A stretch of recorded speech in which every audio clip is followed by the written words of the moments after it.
my mercy. Oh, oh, come and look upon my heart, upon my heart. Oh, oh, oh, I'm a god. How can you kill a god? What a grand and intoxicating innocence. I'm a god. How can you kill a god? Shame on you, sweet Therabar. I'm a god. I'm a god. I'm a god. God. I'm a god. I'm a god. I'm a god. Cloud, the moon and star, come to me through fire and war. Oh, oh, come Nerevar, come and look upon the heart, upon the heart. Oh, lay down your weapons, it is not too late for my mercy. Oh, oh, come and look upon the heart, upon the heart. Oh, oh, oh, I'm a god. How can you kill a god? What a grand and intoxicating innocence. I'm a god. How can you kill a god? Shame on you, sweet Nerevar. I'm a god. I'm a god. I'm a god. God. I'm a god. I'm a god. I'm a god. No recall or intervention can work in this place. There is no escape. No recall or intervention can work in this place. There is no escape. No recall or intervention can work in this place. There is no escape. No recall or intervention can work in this place. There is no escape. Oh, I'm a god. How can you kill a god? What a grand and intoxicating innocence. I'm a god. How can you kill a god? Shame on you, sweet Therabar. I'm a god. I'm a god. I'm a god. God. I'm a god. I'm a god. I'm a god.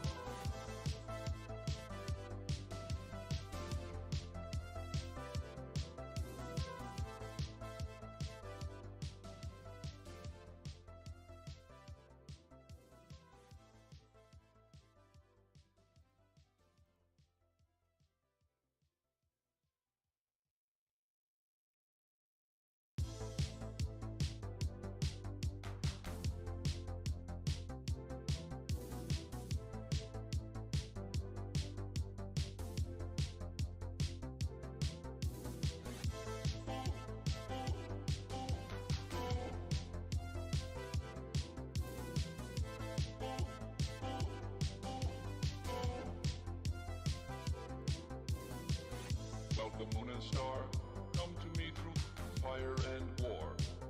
Oh, oh, come Nerevar, come and look upon the heart, upon the heart.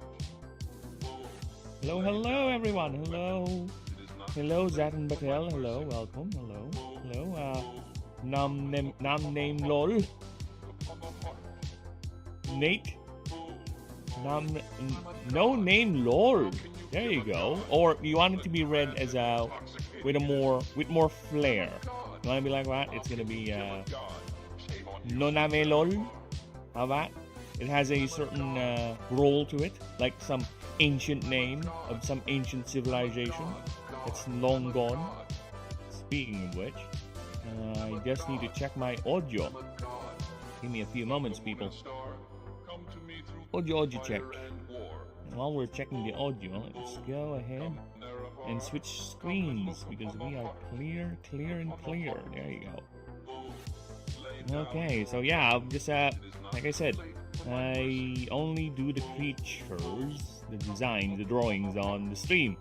I don't do them offline much anymore because I have other things I do offline, which is rewriting rules and everything, which I am progressing quite quickly actually with the character backgrounds. You can see over here I have made quite the progress. So 1, 2, 3, 4. Well, not yet done, halfway done. So that's number 9 of currently 17 backgrounds. So yeah, enjoy. Well, the game is getting a bit too complicated in terms of character building, which I think is indeed the idea for role-playing games anyway. So having a deep, interesting role-play option or character background or character customization thing is key. Unfortunately, I'm not that good at drawing humanoids, I think, for now, maybe. But I am getting ambitious. I am slowly getting there. I am confident in drawing creatures, though, but not with anything else in between. The sentient ones. Aye. Aye, I heard my voice. We're fine. Audio check is good. Yeah, here. Fuck off. Aye, now, let's... What do you call that? Woo! Naked chick. People can see your Discord. What? They'll just see a naked chick. Look at that nice looking chick right there. What am I supposed to do again? Oh my god, the brain is clismed. It clismed. I don't know what I'm doing. Ah! I forgot. Oh well. Hello, Israel 465-WCK. Oh wait, I read that wrong. Let me do that again. Name a country for an edit. Uruguay. Done.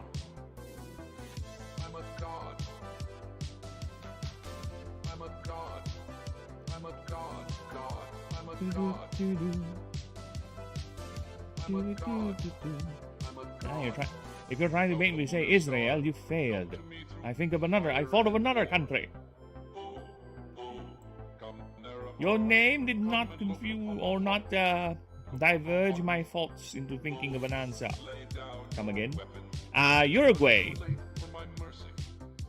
Uruguay. I don't know how the rest of the world reads it, but here.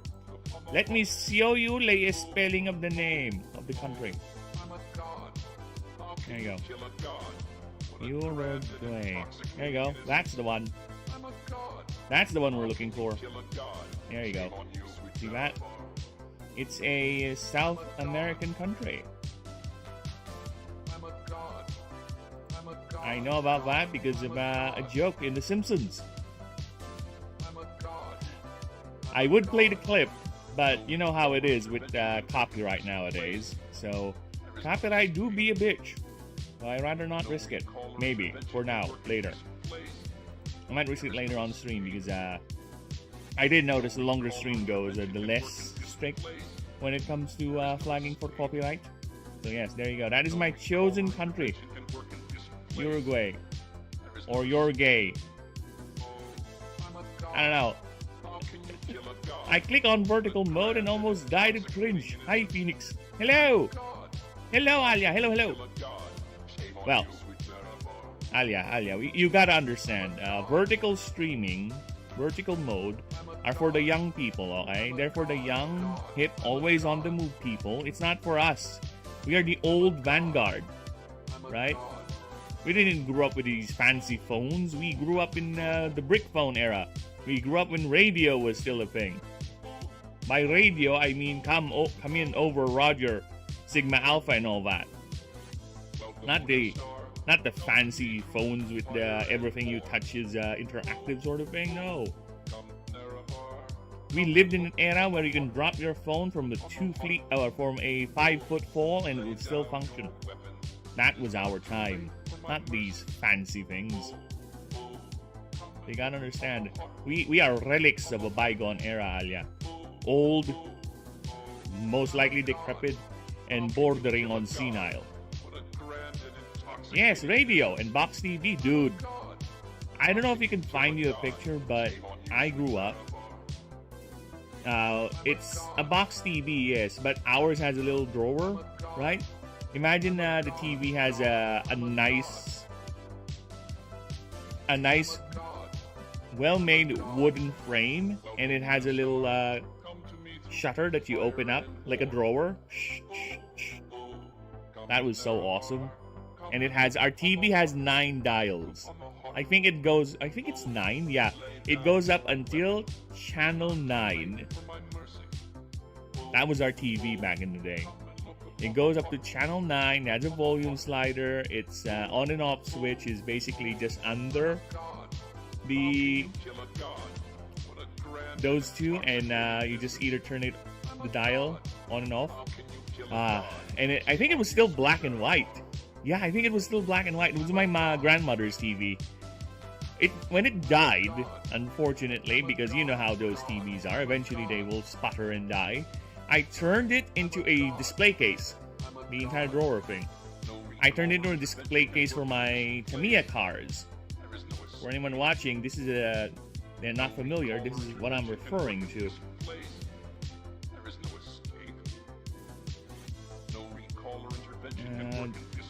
Four wheels.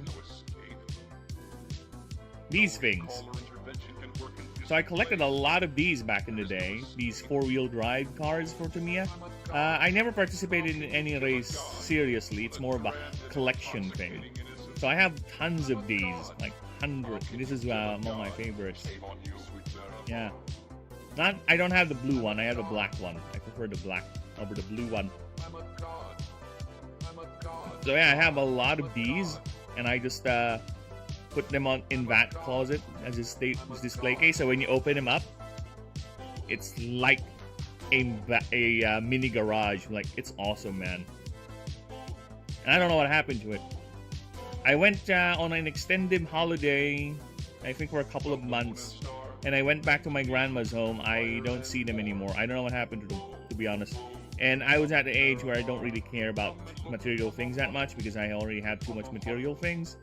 So, I don't know. They're gone. They're lost forever, I guess. Whatever. It's a bit sad now, but when I was young, I was like, whatever. I am fully decrepit. Big sad. Aw, Alia. Don't that. Think of the better days. Think of the fun days when you can still run in the grass and try to achieve it by playing a game where you can run in the grass. Play some Skyrim, why don't you? Or if you want to play something that's strong and modern, you can go ahead and play Star Wars Outlaws or some shit. Or how about pretentious and very, very sad and pathetic? You can play Mixtape. How's that? Or how about very modern, referential, and quite hip dating sim? You could do, what's the other one that just came out that Mubes hated and got controversial because it apparently is a hot take? Dispatch. That's the one, yeah. Dude, they didn't even finish that game. They just, fuck this game. This game is lame. And people really don't like it for some reason. I don't know why.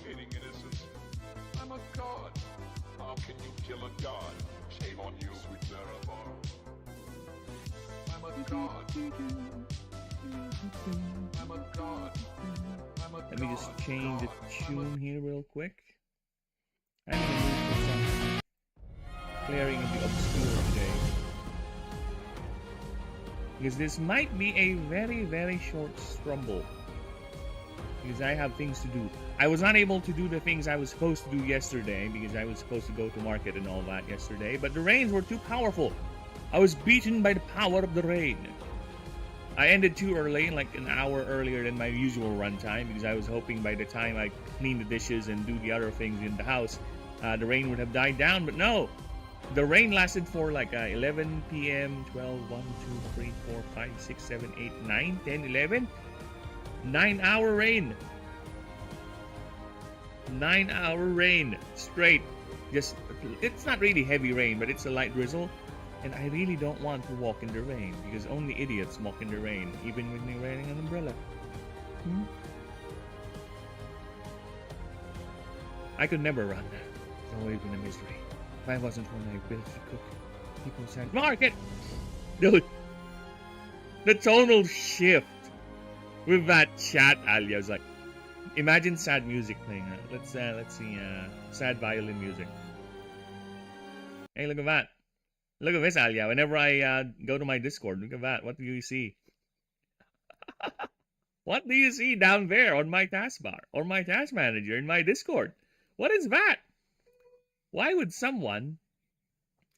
either me or my wife send a picture like that to each other? What was that? What's that going on? Let's find a sad violin music because I kind of want to do this bit.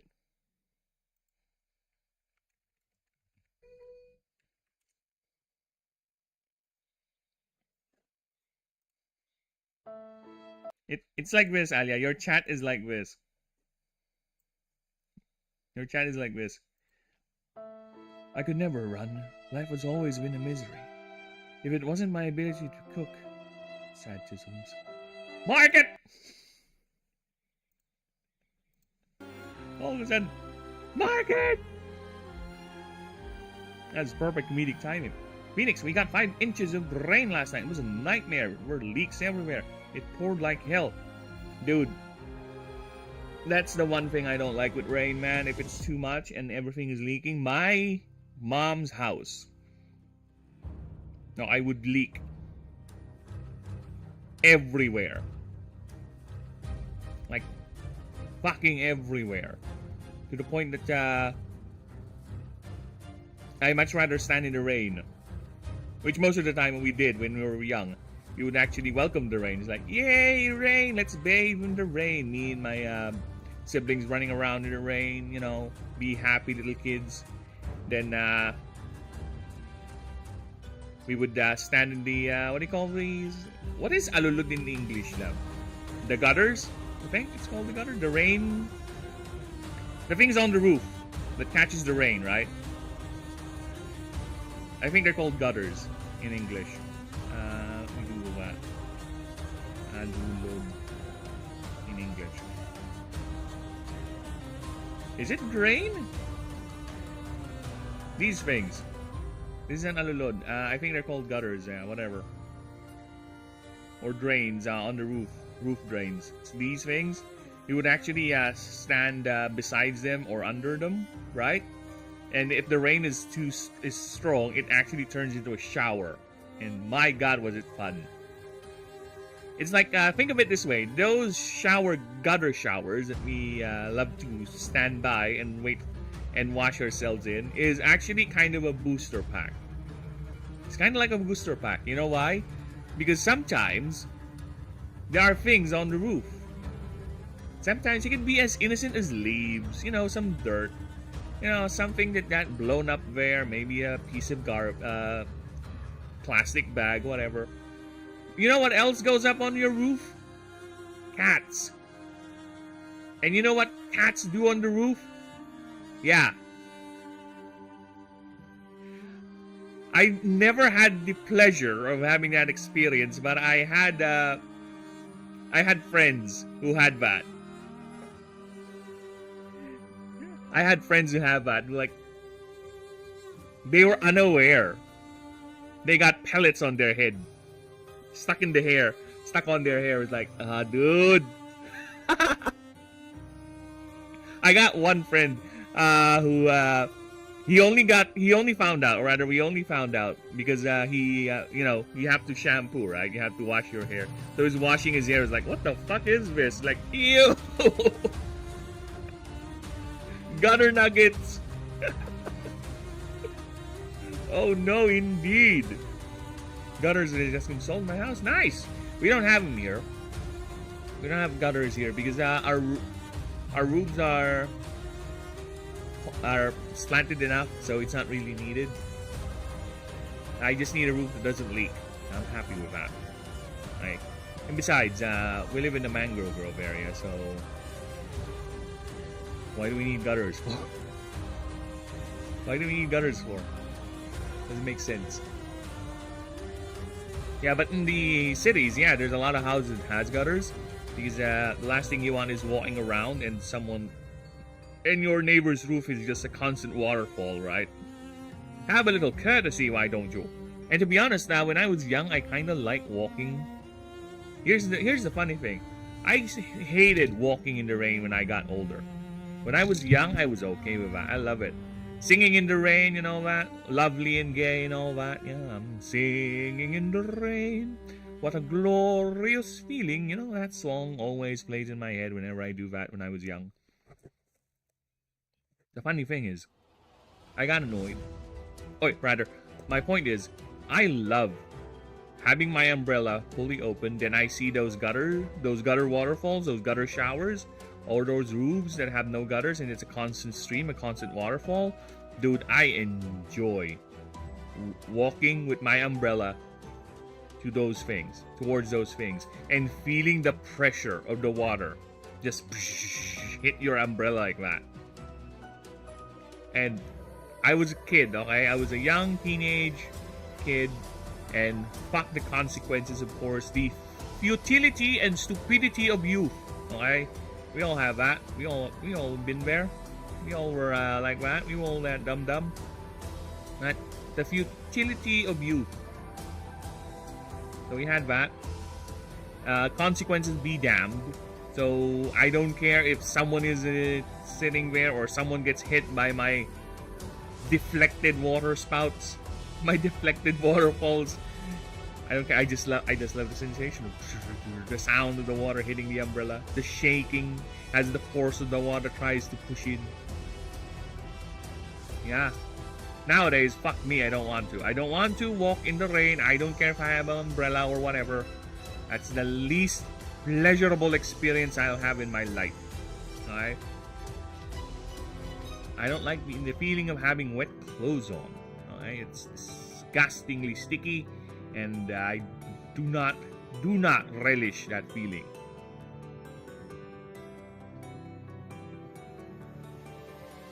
Same. See, we all think alike. See, Alia, this is why vertical stream screens you out. We are relics of the past. Like I said before, we share the same. We share the same tisms. The only difference is you know how to cook. I don't. I only know how to fry things, okay, and possibly maybe boil an egg or cook some rice. Other than that, I have. What's the complicated dish I've ever made? By complicated, I mean it requires multiple steps. I guess the frying the chicken part, yeah, because I need the preparation of the breading is not simple breading, just block. There's an actual recipe the wife loves to make, so I have to replicate that. So yeah, other than that, I don't think so. I fried some eggs. Yeah, I haven't done any complicated thing. Other than this bad boy of a game. Now this is some complicated cooking.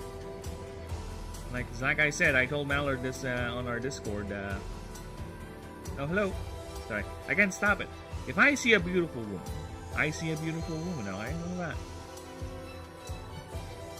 Where was I? So yeah, as I said, Mallard, I've been working. So aside from the primary races you get to play, you can also get character backgrounds now for the races. So you pick your race, whether you want to go over the sub-race or the primary race. Racism. So once you've done the racism, you get to pick a character background, and all of them have sub-choices now. So currently I have 17 character backgrounds, so I'll be working on them offline. And then, here I am. I'm making the creature design, so I am very close, very close. And I will be moving. I keep on saying this, but I will advertise. Anyone watching? Anyone right now? I will be eventually doing a chat. Tell me what creature design you like stream. So if you have any ideas for creature designs you kind of want to see, or got disappointed when Pokemon actually did that creature design, maybe I'll help you out. Maybe I'll satisfy that demand. Maybe. Give me an idea. Challenge me. Because it's not going to be a one-for-one translation of your idea, of course. It has to fit the universe. That is my challenge. So give me an idea, and let's see how I'm going to make it fit inside the setting. Right? Just look at this guy. This is Alia right here. Like, hey! Sorry. When I drew these bastards,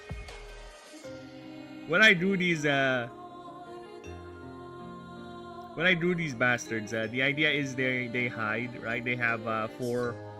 Let's see. Let me pull up the. See, there they are. So it has control of 4 slabs of granite or magical rock that it manipulates using magic.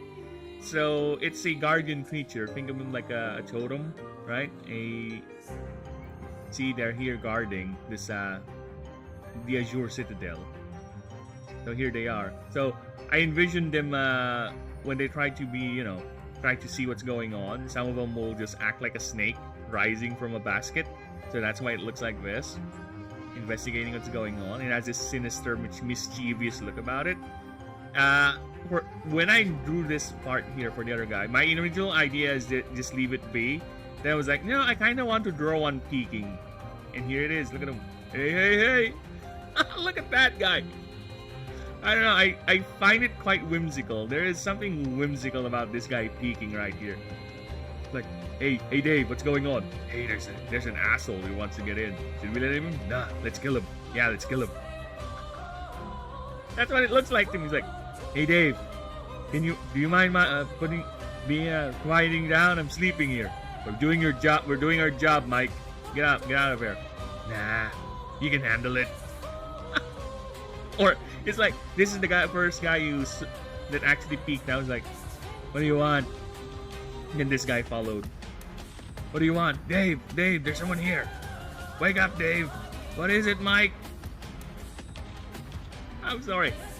There's something about this guy's expression right here that makes me think of all sorts of weird scenarios with this setting. Or rather, with this particular drawing. Just look at that. Got sweet, sly smile. And that little wing there, like a hand just peeping out. Sorry. I'm sorry, I have pride in my work, okay? Fuck off. Alright, let's go ahead and do the next drawing then. The next drawing will be a simple action shot. By simple, I mean it's a front-facing action shot. One of the slabs flying towards you, so that's going to be tricky again. Have to make it look like it's coming towards you. So yeah, I'll draw it here.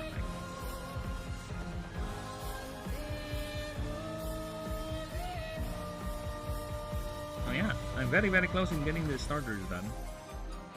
Once we're done with that, we are moving forward. And the project will continue on strong. So yes, I will eventually be opening a Discord. I think I have decided to open it once I'm... Let's say, again, the goal is at least 250 creatures. So once I'm starting the chat suggest me creature streams, I'll go ahead and make a Discord, official Discord, so people can join in, so I can at least see if I can organize test games with you lot. And Alia will be my mod. Alia, you're my mod. I'm gonna rope you into this fucking stupid bastard. And don't worry,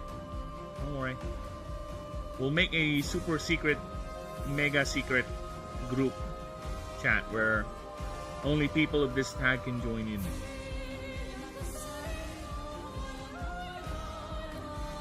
Will there be Discord on this Discord? Yes, there will be.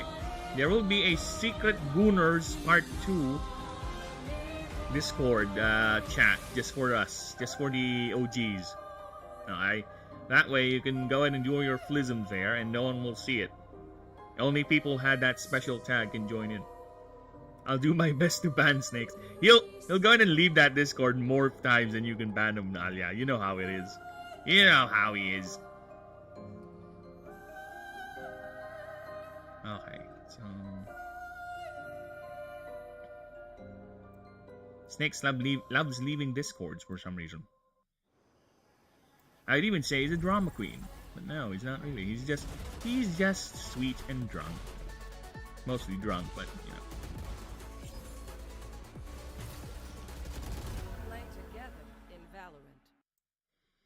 Dude, I can't wait to see bots coming into that Discord and just spamming whatever bullshit they want to bullshit. Why is there a freaking ad? Fuck off. Immediately the joke music for Claire Obscure starts playing. Fuck off. It's the mime music, if I recall correctly.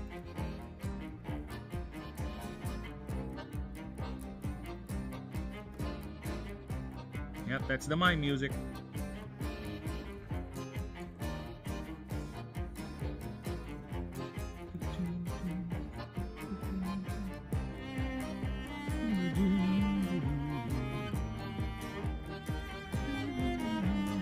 I'm also thinking of I will crush them bots fast in the wind.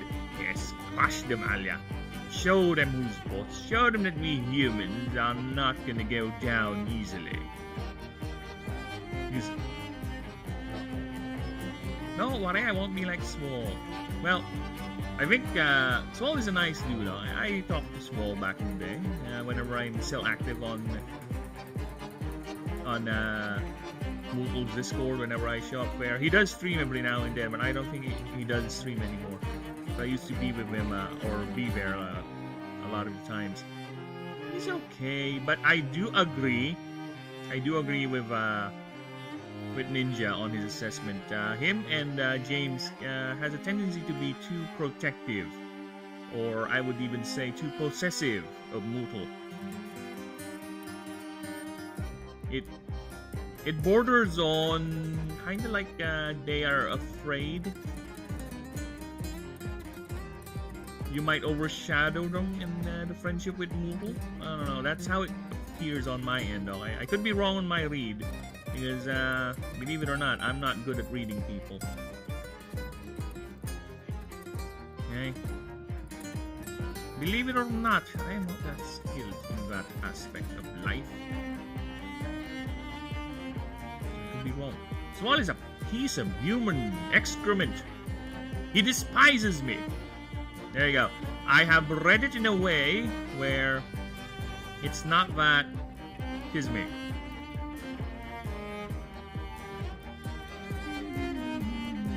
Hey, Denisium, welcome, welcome. And oh, yeah, by the way, since you joined in, look at this.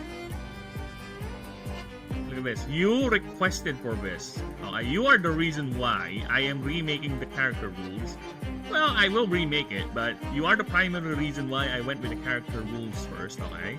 And look at this, look at this. Look how far I have progressed. Okay, aside from, well, the characters, the races now have a sub-race option, so FYI there. And also, the character backgrounds, look at that. This is humble, as you can see. And yeah, it has a blurb right here. And what is this? What is this? Aside from the unique background bonuses you're gonna get, you also have sub-options. There are sub-options for the backgrounds. I think you already said that you did it. Yes!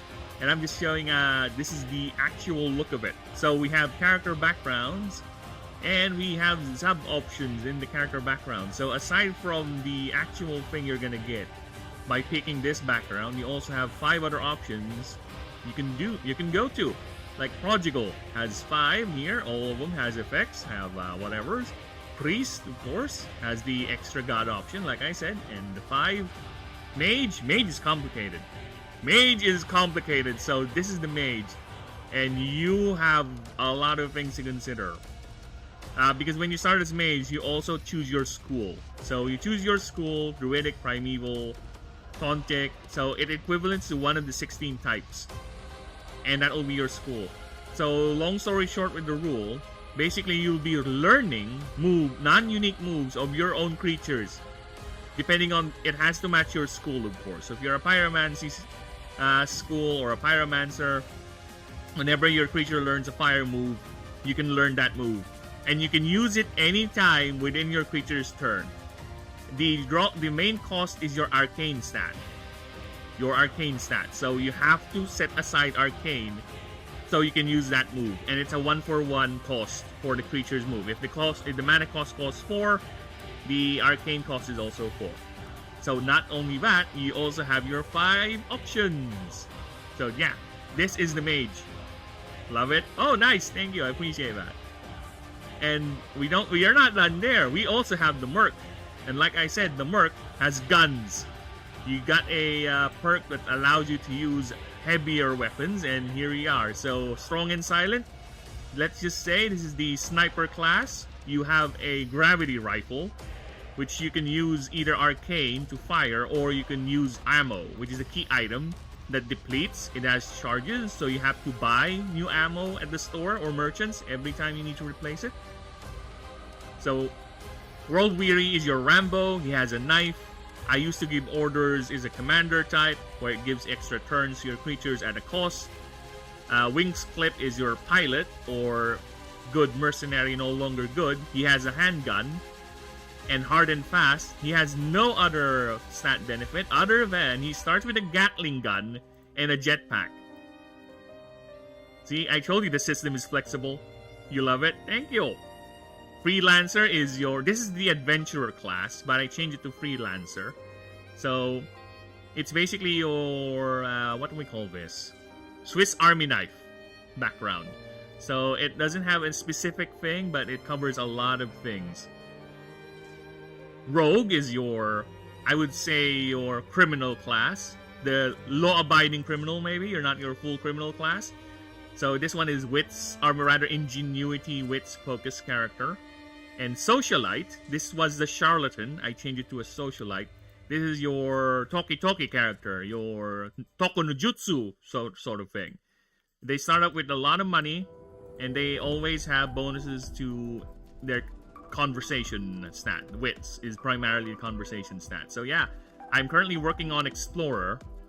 So halfway done with Explorer there, then I'll go ahead and proceed with the rest. So yes, the character backgrounds are molding, they are evolving. So I also might change some of the names, but I am 100% sure on Devout, Astari, Thespian, Justiciar. So these are sure. I might change Merchant, Fugitive, and Smuggler. Corpo too, I might change this. But yeah, for now, that's what we're doing offline. I overshadowed Swall on Discord, and he hated me. If I played games, Swall would have banned me. Wait. Isn't Smuggler just a normal rogue he just showed? Yeah, that's why I'm thinking of changing it, because it's too similar, right? So that's why I'm changing the name. I want at least two, or yeah, this a opposite sort of thing, or a parallel to that, to a criminal class. So I'm thinking something more. If Rogue is gonna be a morally ambiguous sort of thing, I think something more harsher, like someone who's really deep or unapologetically a criminal. So I'm thinking of changing it to something else. That's why I'm iffy on the name. It's the same with Adventurer. That's why I changed Adventurer from Adventurer to what do you call that? To Freelancer, right? Because Freelancer, or technically you are all adventurers. You are adventuring in the Blasted Waste. So I changed it to Freelancer, so at least it has more of a different feel to it, right? Where a priest is a priest, a freelancer is someone who's out there looking for a job and he has no skill set other than doing whatever is the chosen background. So yeah, I'm thinking of changing it, and that's another reason why I changed Charlatan to Socialite, because Charlatan is purely negative. I want something that's ambiguous, because those character backgrounds are just flavor. They have no specific set of what they are. If you're gonna read the blurb, let me read you the blurb, okay?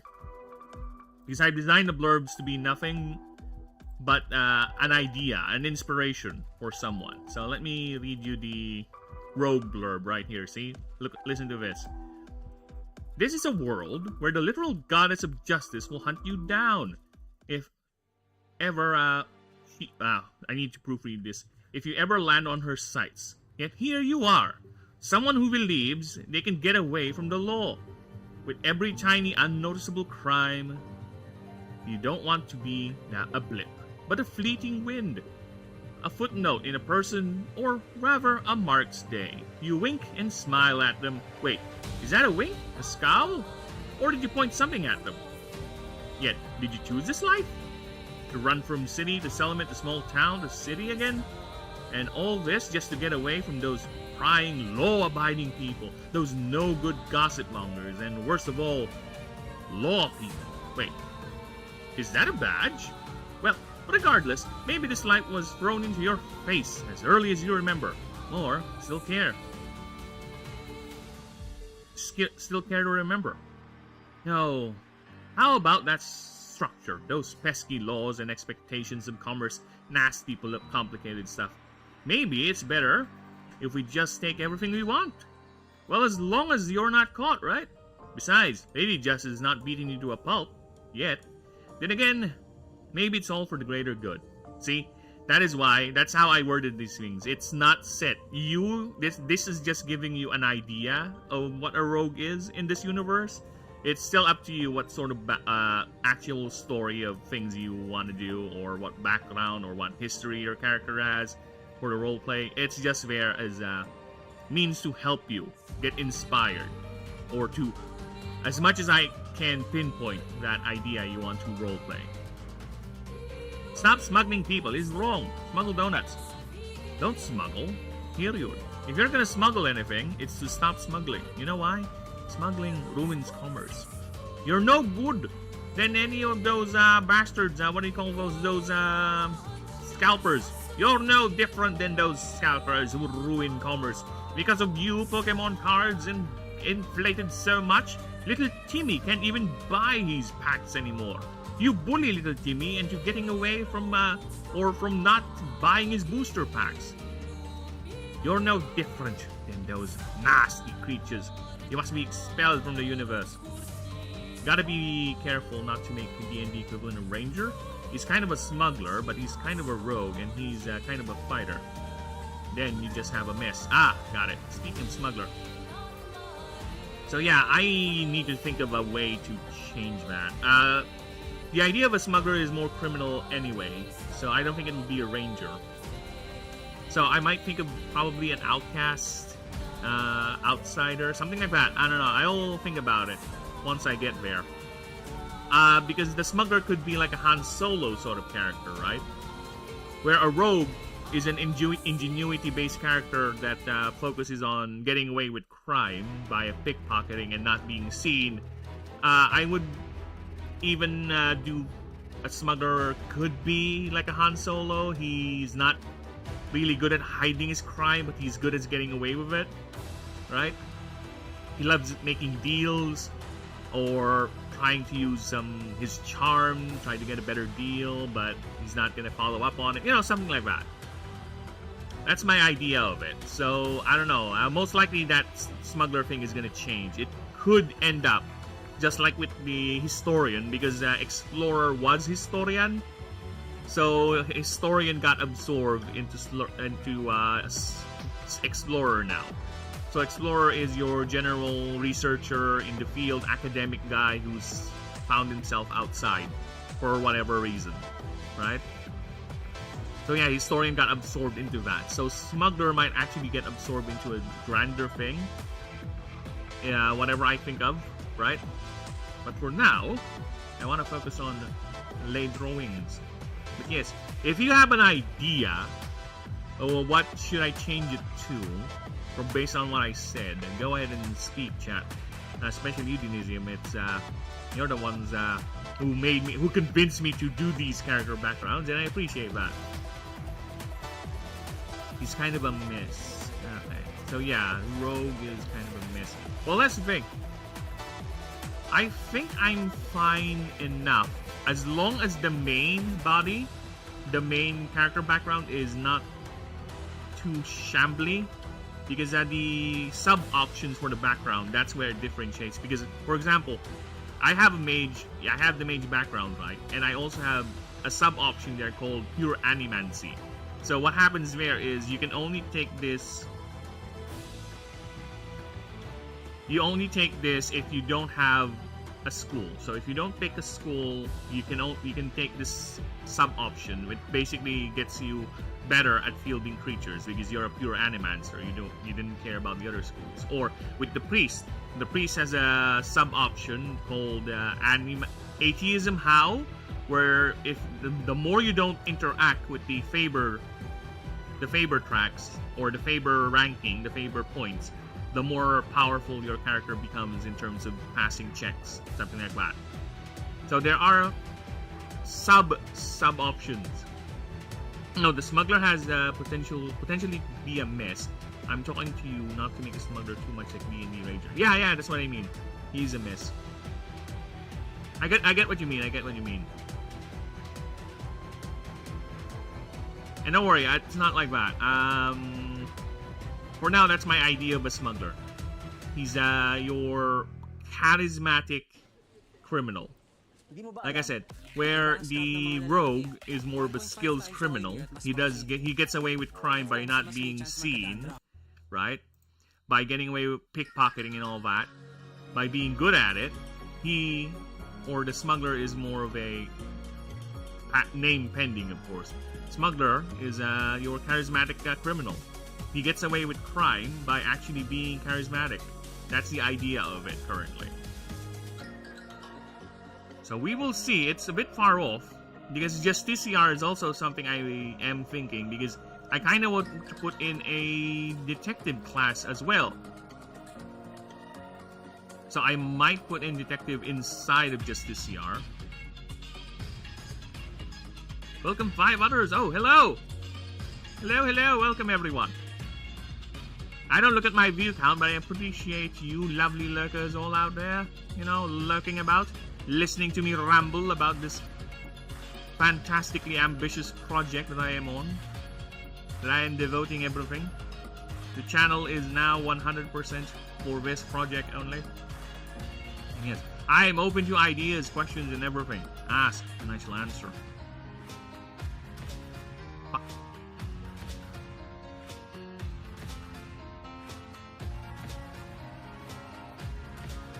Oh shit, I forgot.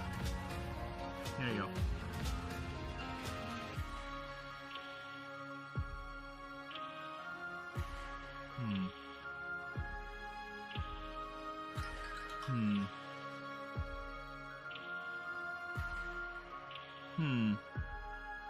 I don't know. There's something off with the eyes. It doesn't have the same menace. It has to radiate a sort of menace too, like that. Yeah, I can do this. Okay, yeah, I think this does it. Okay, that does it. Look at this, because look at the eyes. It has a certain radiating menace about it, even though it's kind of cute, right? It has a certain malice about it. So I need to capture that, even with the front view, because the front view kind of looks like Donald Duck. I can't do the Donald Duck, okay? But it kind of looks like a Donald Duck.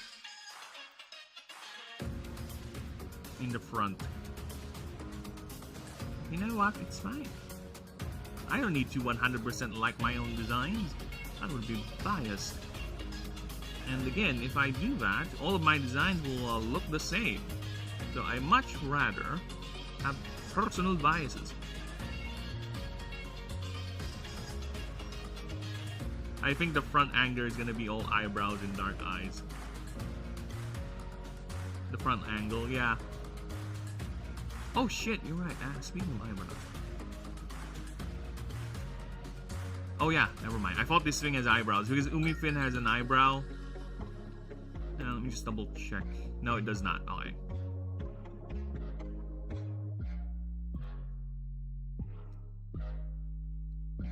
Yeah, there you go. I think I kind of got it.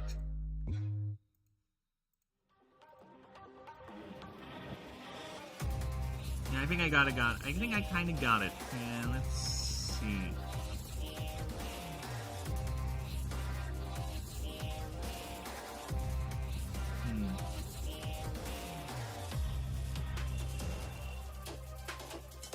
The front angle. Okay, the teeth should be here. That's the case, right? Yeah, the teeth should be in the front. Not anywhere showing, because that would be odd. See, look at that. So they should be around here, like that. And a couple here. Yeah. Let's do that. Yes, kitty cat?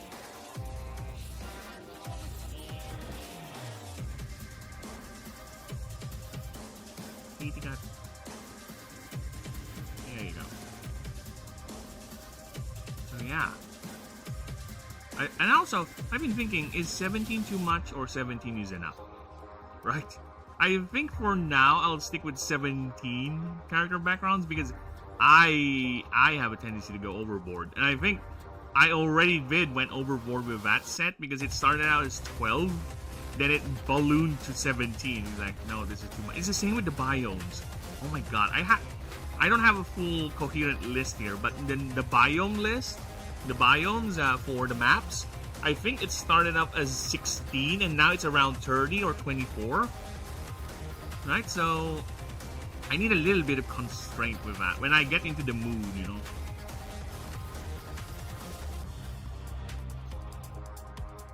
I think 12 is fine. If you really have some unique ideas, you don't need to go all out in the first draft. You're correct on that, yeah. That's why we're gonna see first.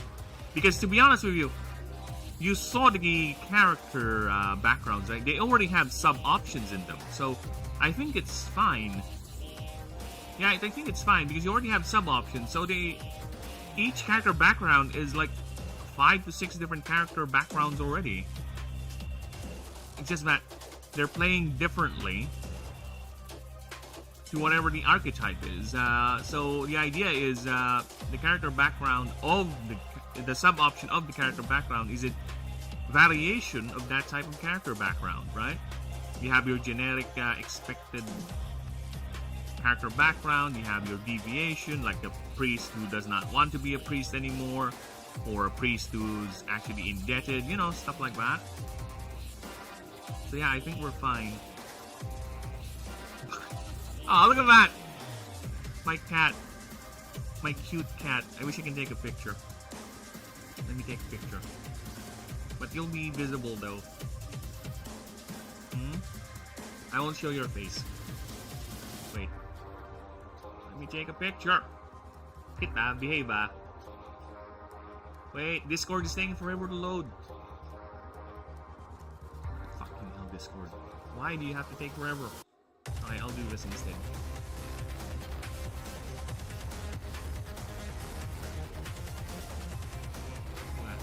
Give me a good angle, kid. You fuck. Okay, done. Thank you, lab. My kitty, my smelly kitty. Smelly pussy, that one.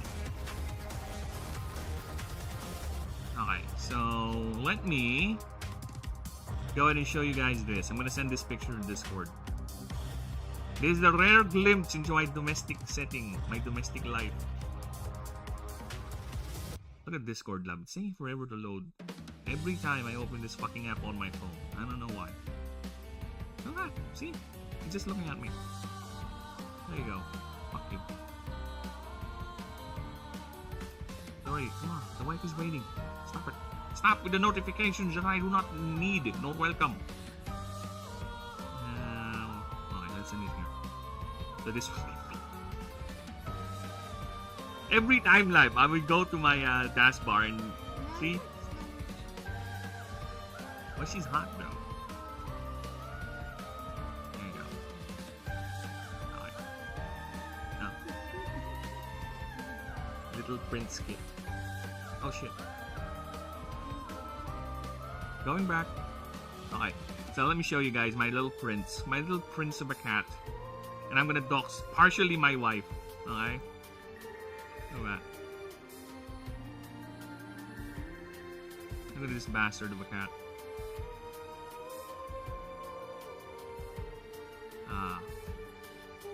Whatever. Look at this. Look at him. Look at him. This princely bastard. This is him. This is my cat right here. This prince of cats. Okay? He's lifted up. He has a personal bed on my wife's lap whenever she works. The cat kit would actually go and he would stay and look at her. Give her that looks like, Mom, it's time.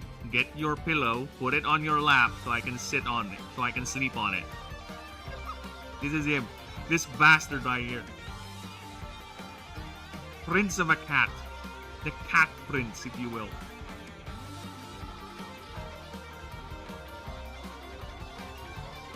So let's go back to OBS and let's continue.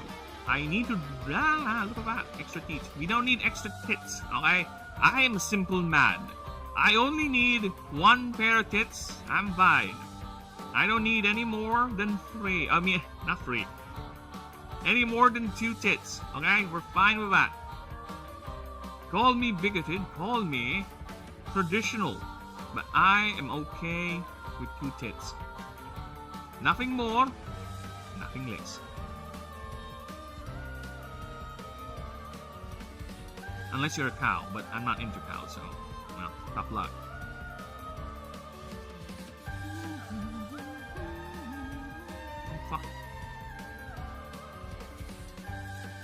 English is such an amazing word, amazing language. You know why? You know why English is such an amazing language?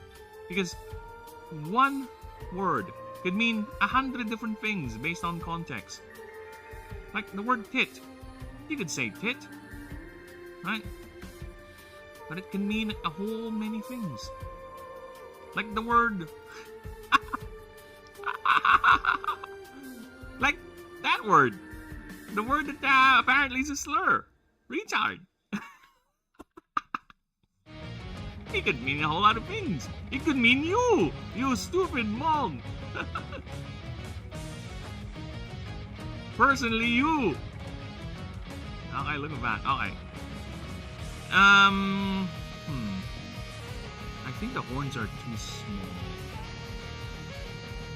Let's take a look here. I think the horns are too small. Or I think, are they or are they just right? I think they're fine. Let's try to enlarge them a bit. Yeah, I feel like... oh, fuck me in the ass! I think we're fine. We're fine. We're fine. We're fine. We're fine. We're fine.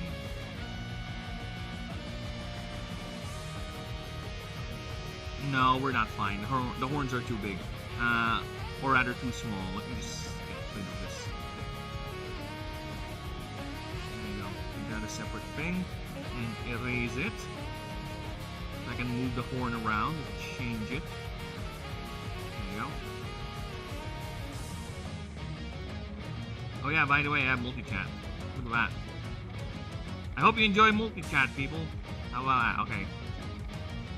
So yes, because I do stream on multiple sites, so Twitch, YouTube, and YouTube Vertical. I just don't like my multi-chat because it doesn't disappear. I'll have to, again, I keep on saying I have to figure out a way to make that disappear, and I keep forgetting. But for now, my remedy is, I guess when chat gets a bit too active, I'll go ahead and put it back in. Then I'll just remove it eventually once we're done talking. You know, something like that. Since the stream is not me just playing a game or demanding too much focus of me to not step in my dashboard and do things. So I think I can afford doing that for now. As a temporary fix, of course. Not the 100% fix, no. It's just that I'm busy.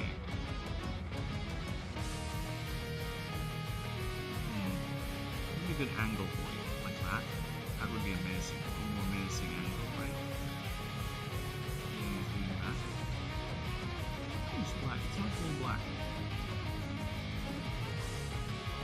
Yeah, something like that. I think we're good with doing this kind of thing. Buckle. Yeah, like that.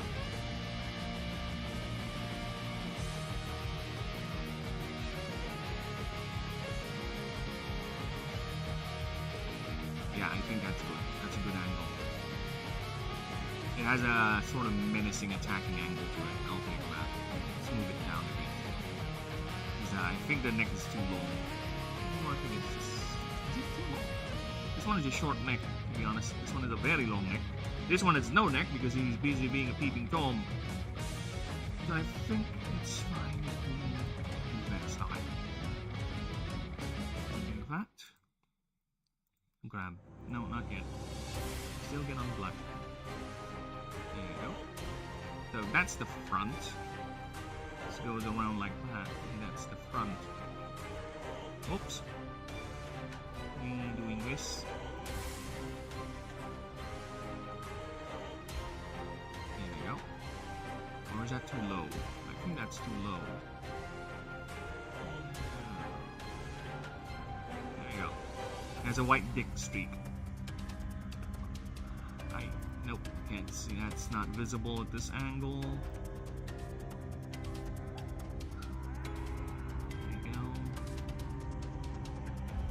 And if you can hear tangalizings in the background, don't worry about it. It's fine. There's no tangalizings in the background. Oh, fuck me with a rake. I forgot this. Shit. Okay. I need to go back. I need to go back. I just realized that there's something missing in the drawing. Shit. It's fine, it's fine, it's fine. It's easy. It's easily redoable. Not the end of the world, people. Dude, I can't believe I forgot about that. Sorry, I forgot your spiky frill. Your spiky spikes. The last thing I want is to be inconsistent, you know? We don't want that. I have a very strict no inconsistency policy. Alright? So lucky for me, I'm using a drawing app, so it's so easy to go back and correct drawings, and I like that very much. There you go. Okay, now it's complete. Save as. There you go. Dude, I have a very strict standard when it comes to consistency with other media and other IPs. That's why I hate a lot of modern media nowadays and the way they adapt certain things, especially the IPs I love, because they don't care about consistency or lore. So, regardless, I, myself, need to prescribe that same standard onto my work. So if there's anything that I missed or something that I find to be inconsistent, I will go ahead and immediately correct it, even at the cost of ease and practicality. Because if we don't ascribe to our own standards, then what are we? We are called a hypocrite, or a really forgetful idiot. As long as you own up to these misgivings, I think you're fine. Because sometimes we are all human. We make mistakes. We forget things. Especially in my age. I'm like 40 this year, I think. So look, I stopped counting my birthdays when I hit 30 years old, okay? The only time I get reminded it's my birthday, it's when I need to go on extended vacation leave at work. Okay, that's the only time I would actually care about my birthday. Because back in the day when I used to work my corporate job, I am looking forward for my birthday. Because I would go on for like a week off, like straight. Fuck you, job. I am going to have a long weekend. I'm gonna spend 5 days away from you. My team will be fine. My teammates will be fine. I'm sure they're all professionals. And I'm not gonna think about you and your stupid shit. Fuck off work for a week. Then after that, back to work.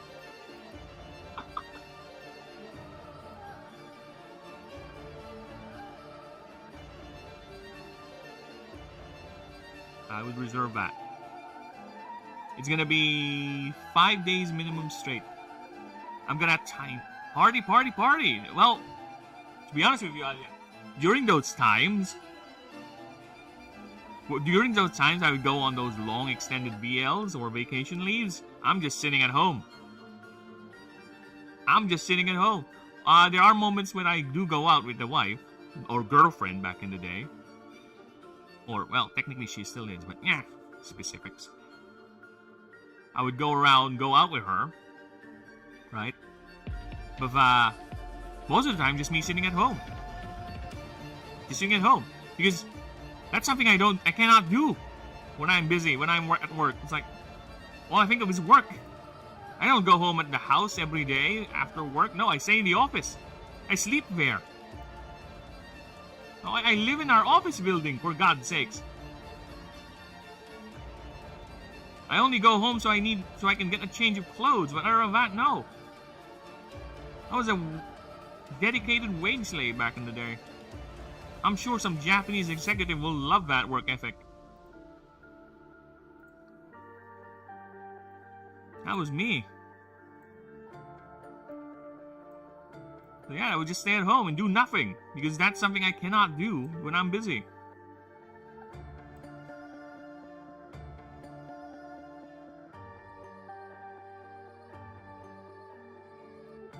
Just play my games. Chill out. Have fun. Then be annoyed. Be annoyed because the week is over and I'll be back to work. Then realize, oh shit, I kind of miss being at work because of the salary. Not because I miss my teammates or my my people, you know. I miss the salary, that's it. Nah, there were some fun bits. I had some good friends back in those days. That's when I even met her.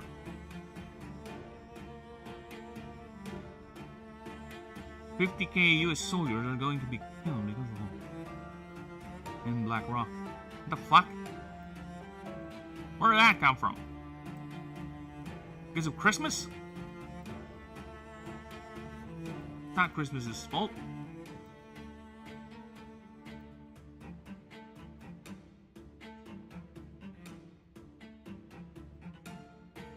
The big, this is a big foot.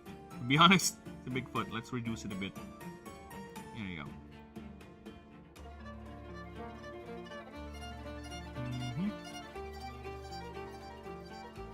Big footsies.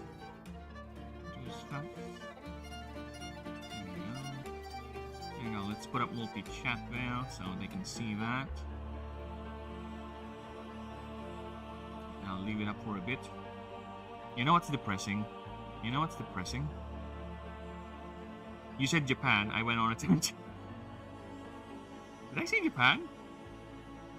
Oh, Japanese executive. Yeah, you're right. I did say Japan. Because Japan has a weird work ethic. It is very weird. I admire the Japanese fortitude, but being I don't know, correct me if I'm wrong, people who are from that country, but the impression I'm getting from Japanese work culture is very, very... What's the word? It's not dehumanizing, but it treats the worker or the individual as more of a no different than a functioning machine sort of deal, you know? You're no different than a piece of machinery that is expected to perform apathetically and just 100% focused on the job, and everything else doesn't matter, sort of thing. Which is, okay, that's kind of sad and bleak. And kind of dystopian too, to be honest. Because for them, I think company loyalty is very, very big, to the point that nothing else must come in between. It's like a mini high school cult, to be honest. The clique, or the company in this case, goes first over everything else.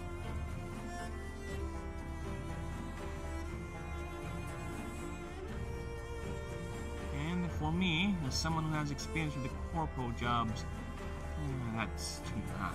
I've been there. I don't want to go back there anymore, to be honest. I'm done. I hate it. But life has a way to telling you that, nah, you're an idiot. You're gonna go back there. Yeah, most likely. Most likely.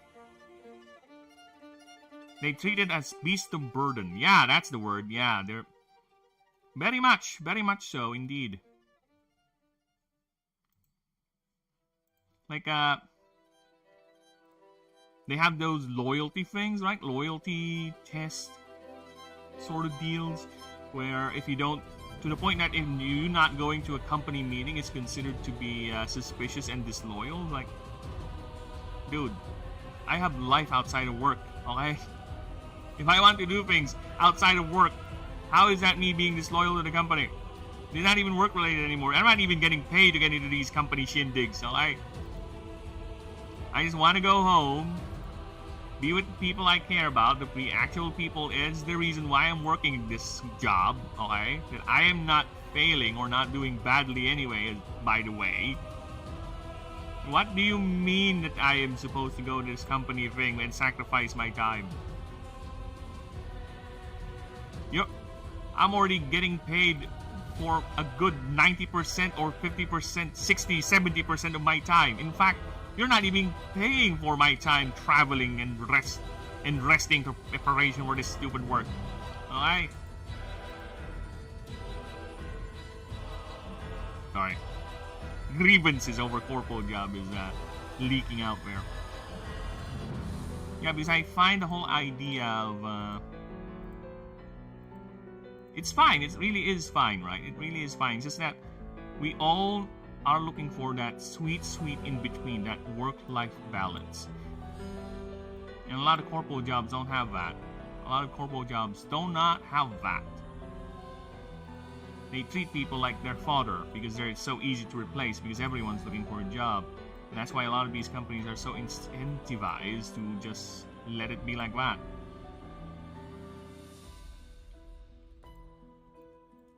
Yeah, you have a complaint? Well, buzz off then. Good luck finding a new job. Something like that, that sort of attitude, which is very, very annoying. That's why I also find the idea of small companies to over bigger ones, because smaller companies tend to be more personal, right? They tend to have more, they like a small community over a massive conglomerate or a massive corporation where everyone's treated as machinery or beast of burden, is how you said. Grabbing my eggplant and pizza? Ew. Disgusting. What sort of combination is that, Alia? Eggplant and pizza? To each their own, but I'm gonna call that out as disgusting as fuck. Because it is disgusting as fuck. Why would you put eggplant on your pizza, Alia? What sort of sin have you committed to perform such degradation of such a delicious dish? What sort of devilry has entered your mind to create such an abomination of the culinary arts? Nay, the very existence of life is offended by the notion of an eggplant in the pizza. And here I am, someone who likes spinach on pizza. Spinach cheese pizza is amazing, by the way. I wish I had one right now, but you know what? I'm old and I'm apparently on a diet, so I can't have every sort of guilty pleasure food that I used to enjoy. Not anymore. Because the last thing I want is to suffer both the wrath of my wife and the tisms of my body. Okay? Call it whatever you want. I call it loyalty. Okay? And of course, there is a reason why I call her the woman I love. I will obey. I will listen. Besides, it does make sense. I've seen people who suffer massively because of whatever bodyism they have. It's very, very sad. There you go. Take care of your body, everyone. You only have one. IRL has no reload function. IRL is the real Iron Man mode. Alright? Look at that! Oh my god, just look at that. 3 tails in passive form, right? Then we have a tail here that's clearly striking towards you. And I love it. I love it! Dude, thank you. Thank you. That I am improving. I am slowly improving. And I think I'm okay with the face. And this is why I really, really like doing these action shots for the creatures. Because, yeah, I'm doing a rule book. True. Look at this. This is a rule book. Right here. This is the rule book. If I am confident of my art, I would probably sell this rule book right now. Or after it's done, of course. But yes, this is a rule book, a primer for all the starting creatures. And I have a lot of them. I have one also for the gods, right here. Because the gods in this game, people, I have 27, I think, gods and demigods in this setting. So, they're the legendaries of this set, of the setting, right? And it's not like in any other creature battler where you just throw a ball and that's it. No, you have to work your way into getting these boss level creatures.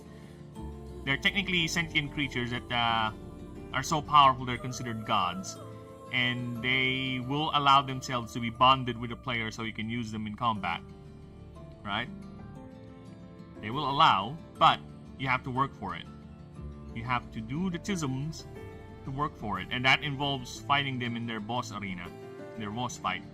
So yes, they all have their stats here, their histories, and trust me, these things are boss level. Boss level, boss level, boss level. Just look at the HPs. 2,000. Normally HP creatures would be around 1,400, 1,500. Those are considered tanky. And look at the chief god here, 9,999 HP, because he's the chief. Okay? He's the most powerful. So yeah, these are god level, boss level creatures. And yeah, like I said, you can bond with them. You'll have a chance, but you'll have to earn their favor. You'll have to earn their respect. You have to curry their favor and help them out in whatever they need. And they will join you, will allow themselves to be bonded with you. See, 3,000 HP. That's twice the HP of an ordinary creature. And I might even do adjustments. The more I make creatures, the more I kind of want to make adjustments with some of the boss level HPs, because to be honest, some of them I find quite low. But for now, I would not touch them, because I would still prefer we actually get these things into combat before I start fiddling with the numbers. But for now, this is their current stats. And their passives are only one. Yes, the gods only have one passive, and it's very powerful, like game-breaking. And their typing, as you can see, this symbol appears a lot with the gods, because that is an exclusive god tier type. There are technically 16 types in the game, where the 17th typing is reserved for gods. So yeah, the only way you can get an Illuminate type, well, normally, I might make something that can grant an exception, but for now, currently, the only way you can get an Illuminate type is actually by currying favor with a god and allowing them to join your party. But for now, Illuminate typing is strictly for the gods. So technically, yes, I have 16 types in the game. Because the other 16 you can easily get, well, you can get by running around and catching or bonding with creatures, rather. But yes, here they are. They're all the gods. They're all ready. They have their stats. We're just making the... We are just making the creatures that inhabit the world.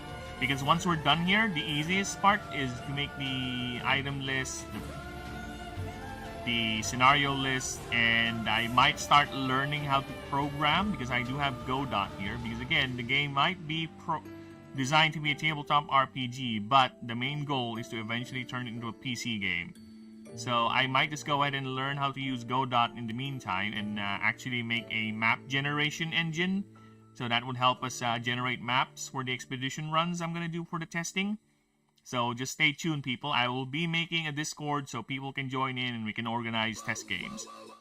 And I will DM for you happily. Or you can DM it yourself. I will be putting in links for the rules there for people to check out, and also comment how dumb they are, how imbalanced, or maybe change things or suggest things, you know. I am open to criticism, don't worry, I can take it. I'm a big boy. Or so I thought. Dun, dun, dun. In fact, yeah, I've been getting a lot of good suggestions from chat, namely Denisium here. I am too passive. Hello, Snakes! Yes, you are. Yes, you are so passive. I didn't even notice you were there.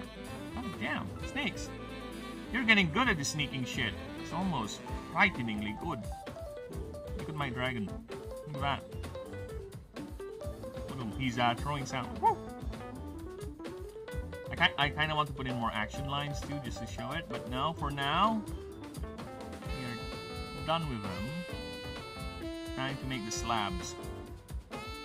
Before I make the slabs, I cannot help my brain, okay? People who know this series will know this series, but will know this song. But when I said slab, this is what came into my mind. Oh, God. Get away from me. Why am I getting an ad for stupid Burger King? Get away. This. I think you know what's coming, people. Let me turn off the clear obscure music a bit. I think you know what's coming, people.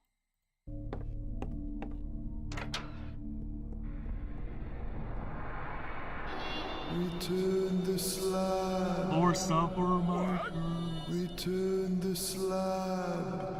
Or suffer my curse. Oh my god, I need to hear the song. This night you will I need to hear the song. I need to find it. return the slab. What's your offer?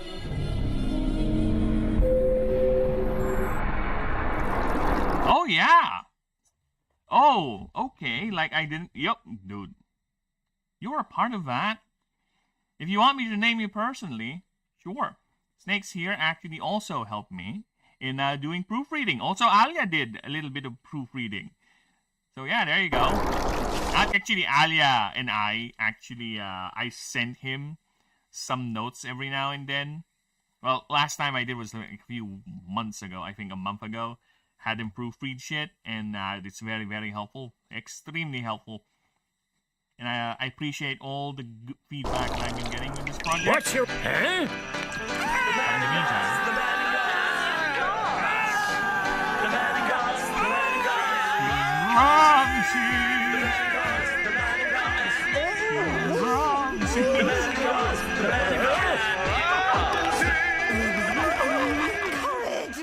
Okay, we're done with the reference. Courage the Cowardly Dog was good, Rat. Indeed.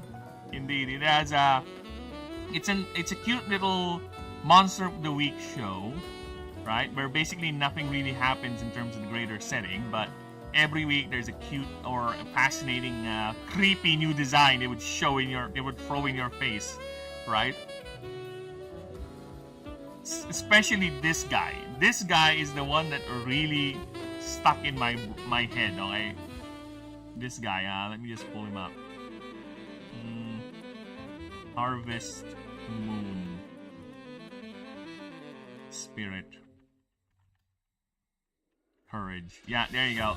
AI knows what I'm talking about. This guy. The Harvest Moon Spirit. What the fuck is this? This is supposed to be a benevolent spirit, the Harvest Moon? Fucking creepy pasta bullshit. But yeah. Appreciate that. Now I need to draw a slab coming in your face. The man ghost. Actually, is there? No, I don't want to be annoying. I don't want to annoy chat and play the Ramses song for like a loop. I am kind of tempted to play the King Ramses song in a loop. Or find a loop for it, if there's any. The mountain ghost, King Ramses. The mountain ghost.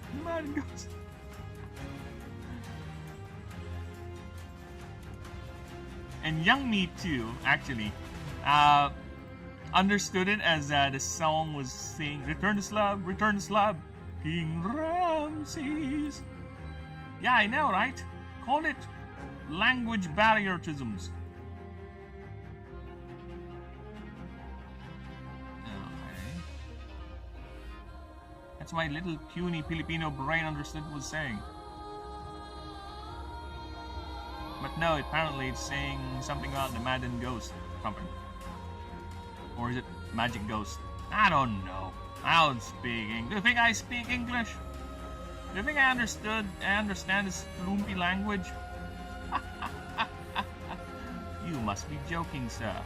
You must be deluded like the rest of these fools, thinking I understand this language. Here you go. So it's throwing a slab in your face.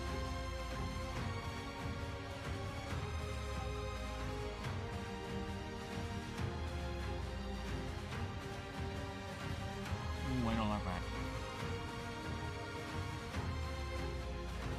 Okay, okay. So we need to do a little bit of visual illusion with the triangle.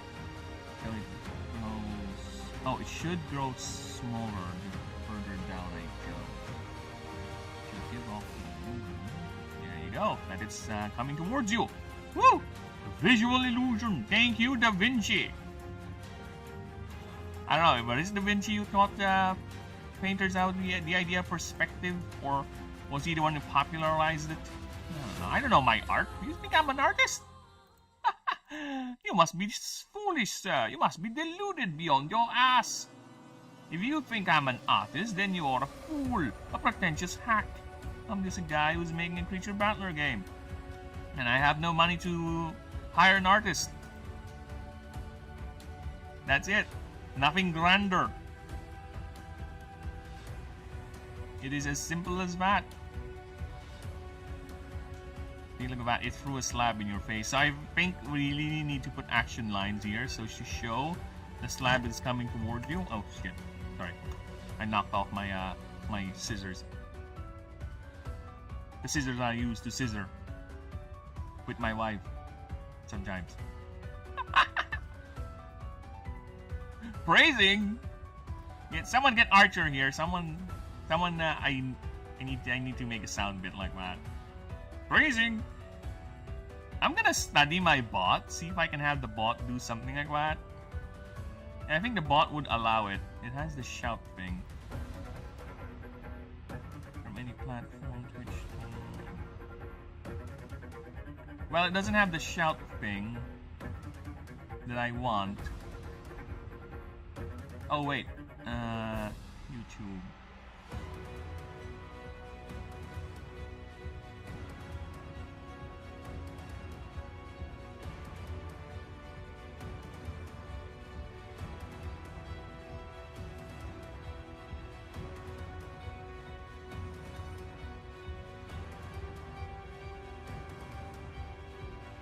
Oh, hi.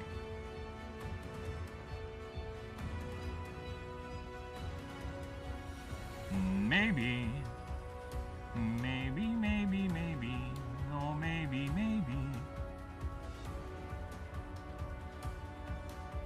Yeah, I don't know. I might do something like that. Because I had that with my, the other... Because I use Streamlabs now. Look at that. Oh, I mean OBS, see? Over here. I use OBS now. So I might go ahead and change it. Or make it... Alright, sorry, what's wrong with me? So I use OBS now. Back in the day I used Streamlabs. In Streamlabs I set up a sort of complicated, sort of entangling shit with alerts. Where I have something play when someone subs, I have something play when someone donates or whatever, or when I get raided. But nowadays I think I only set up... Oh, what the fuck is wrong with that? But I think I only set up for now the...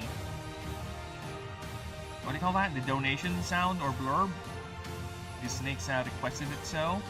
And I think the sub I also set up. So I might set up the other things where I could put... Because I also had set up chat commands with my old setup on Streamlabs where people can type in things in chat and something will play or something will happen. I also had that set up, but I have not transferred it here. I could do that here too. He's a fat! Oh, snakes, huh? I haven't done that yet. Like I said, I will get to it. As you can see, yeah, I've been busy with the project, but I will get to it. I will make you fat.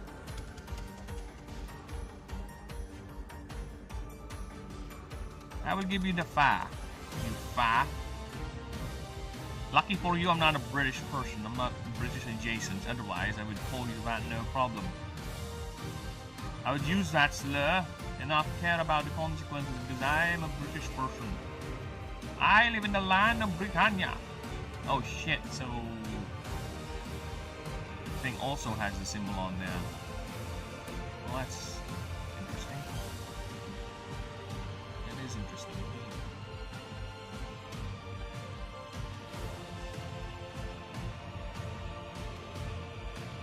Something should be here, and bigger here. There you go. It's, oh my god, I so love this fill tool sometimes. Why do you have to do that, Phil? Why you must be a constant pain in my existence? Why you must insist on doing weird things?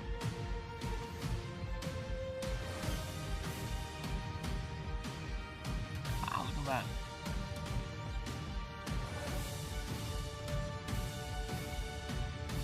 Yeah, I think the slabs are too small. I think they're too big. I think they're just right. Alright, so let's use this one size.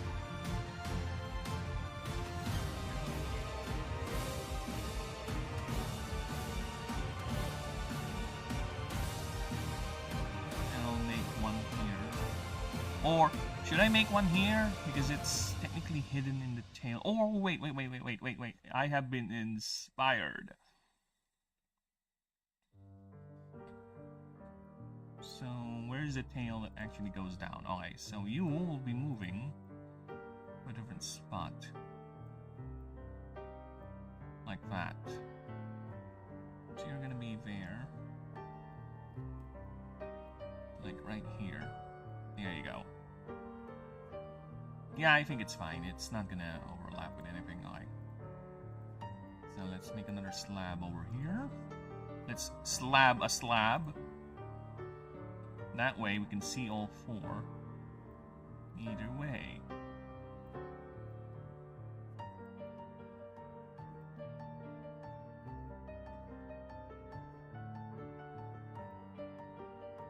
The magic goes, King Ramses. The magic goes. Okay, I gotta binge watch, yeah, I'm still at the recovery phase for binge watching, so I'm not decided on what to watch next. Someone's recommending anime to me. Like, am I in the mood to watch anime? Am I in the mood to watch anime? For now, the answer is no, not really. I'm not really in the mood to watch anime. There you go, I have slabbed the slab.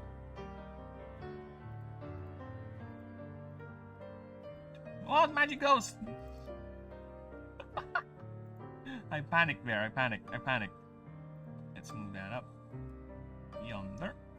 Okay, now I have a conundrum. I kinda don't want the things getting cut. So, we're moving the tail. Have you seen Invincible? No, I have not. And to be honest with you, I downloaded it the other day, right?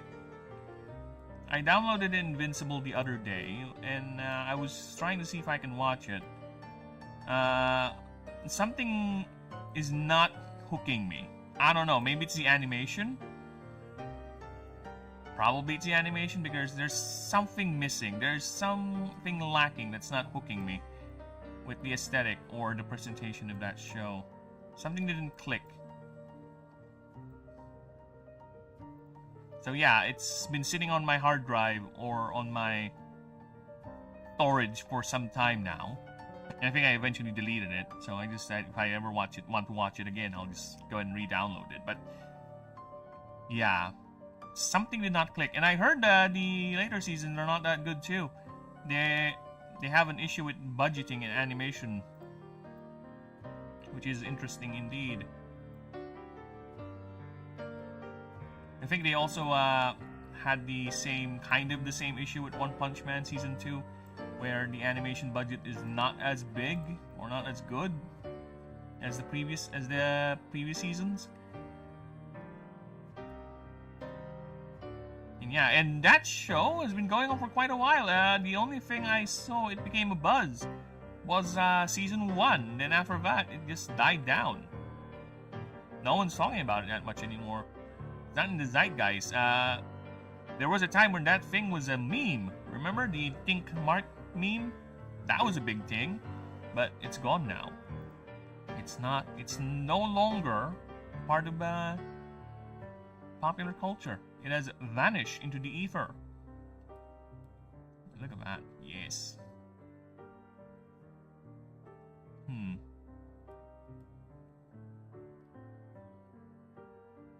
should I also...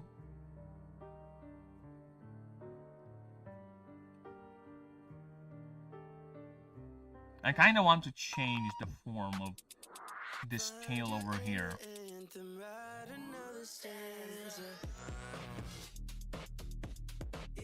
Yeah, I kind of want to change it. I kind of want to change the form of the tail here, so instead of it just doing that, I kind of want to make it where it's actually blocking an attack. Right? It's blocking some sort of a hit here from a fireball or something. Not a fireball, some sort of an energy blast. Or maybe I can draw another creature swiping down here or something. Like a Meshabite. It's swiping down and the shield is blocking it. Something like that. I could do that. But my main problem is it might make the picture too busy. Because again, this action shot also exists as a way to showcase the creature's anatomy. And I don't want it to be too complicated where we don't really see much of it. Right? Because again, this is a primer for the creature. I don't want to overcomplicate the drawings too much by making it too complicated and too busy. Because I think I have a couple of drawings where it's like that, and it just loses the anatomy of the creature. But yeah, that's why I have action shots where it just basically is a side view or just showing off the creature's how it looks like from the sides, from the back, or certain angles. So yeah, I'm thinking we're fine, unless it's gonna be just this.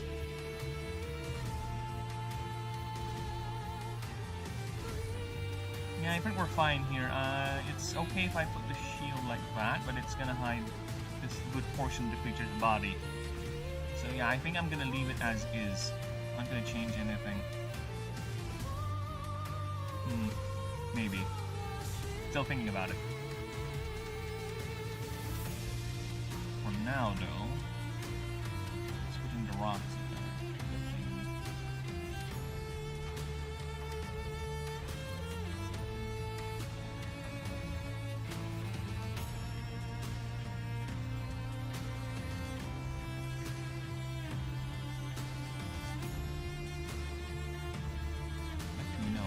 It's fine we don't have them. Not really a part of a creature, but rather more of an aesthetic thing. So yeah, it's fine if you don't have them. It's a fight.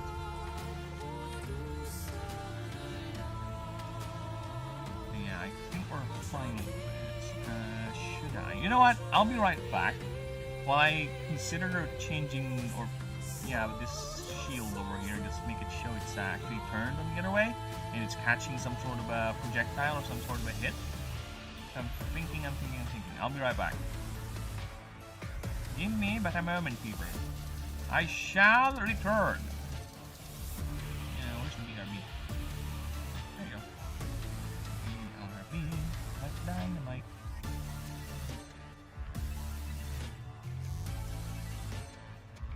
Oh, fuck me. That's all I want to do, you idiot. There you go. Now I'll be right back.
Oh, I'm back already?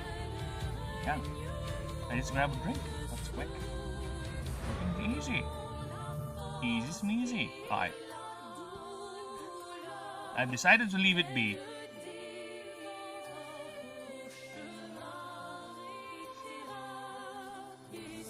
I really hate me. I said I decided to leave it be, but my brain was like, are you sure? Are you sure?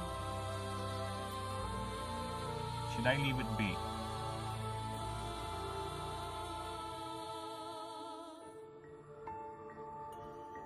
Yeah, I think we're fine. Yeah, we're fine. Let's just put the action lines here so we can showcase the movement.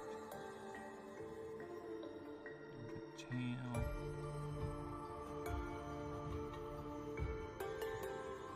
Right, there you go. And this thing rushing towards you. It should be white. What if it's white? Have you checked Discord? No! I don't check Discord. What is this? Oh, you got censored? Aww. Aw, poor snakes got censored.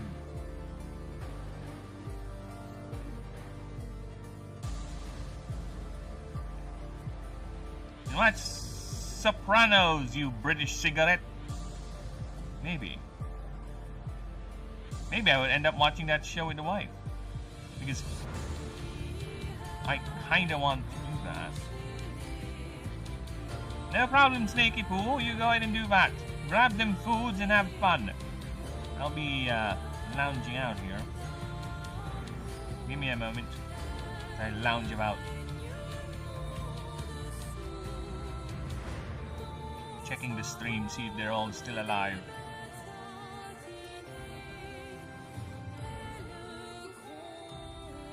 Alright. White action lines are better.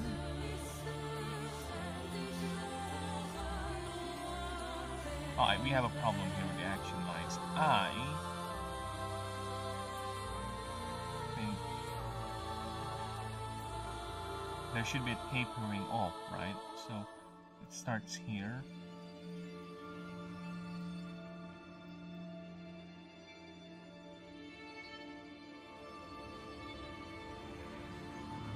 Right, if it starts there, then it should.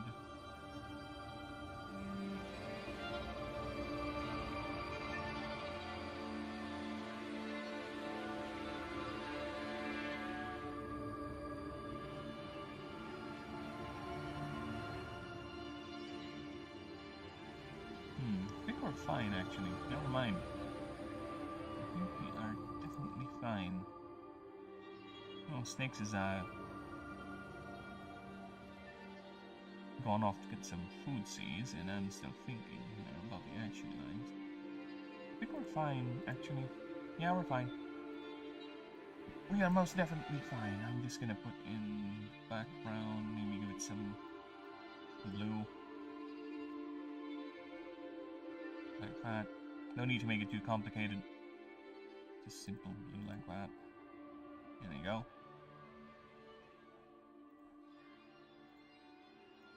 Now we're gonna put in some shadows, of course. The almighty shadows. My favorite bit.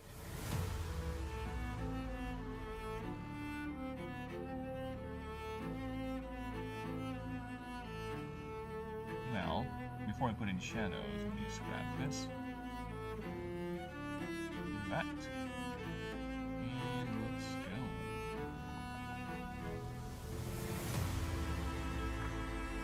The wings glow a bit. Oh, fuck me.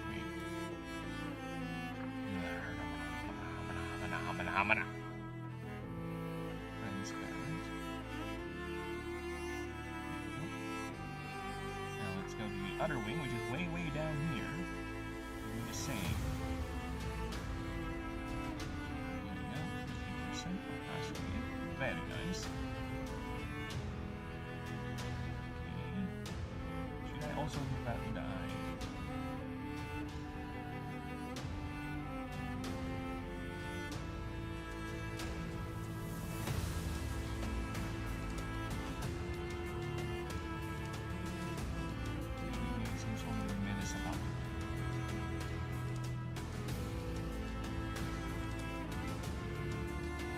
Oh, fuck you.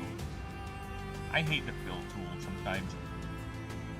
I don't know why the fill tool is like that. If it's too transparent, it's just gonna fill the whole picture. If the picture of the color you've chosen has already been leaked, it's gonna, or rather, for example, this, right? This here. So I want to change the color for this. Turn it into green. Look what happens if I do that. Alright, we're gonna go to this body part. I gotta voice my grievance. I know you can adjust it, but I prefer you don't need to do that, and it's intelligent enough to realize what I'm doing. There is a line there for a reason, right? If I put that, it's gonna change the whole thing. The fill tool is too aggressive. Of course, you can adjust it like that, but I prefer this adaptive. But at least it gives me that option, I guess. So, call it a first world problem.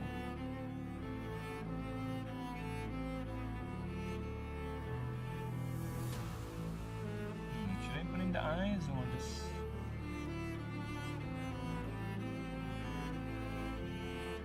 Yeah, I kind of want to put in the eyes, but I'll change it. Kinda don't like it.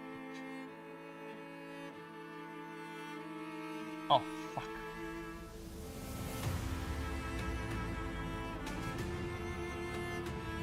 This I want to change. That was my fault. Sorry about that.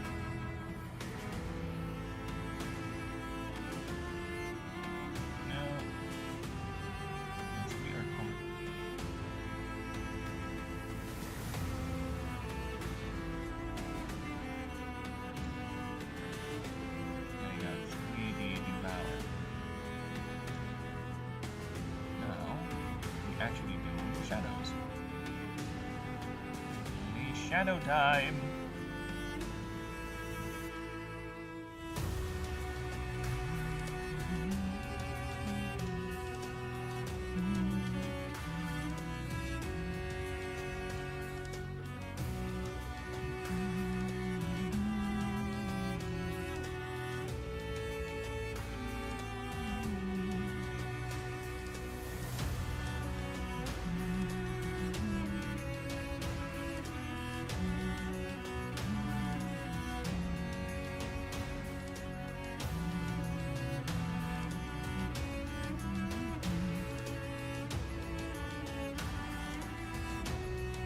Obscure is a fun little game, but there is a massive but in that. The balance for the game, I agree, there is an imbalance with the combat mechanic, because the way the game is designed, especially with the way things stack around against the player, tanking is not really a thing in that game, in higher difficulty at least, because the enemies are the only way for, especially with the perfect parry being a 100% damage mitigation, and the dodging is a 100% damage mitigation.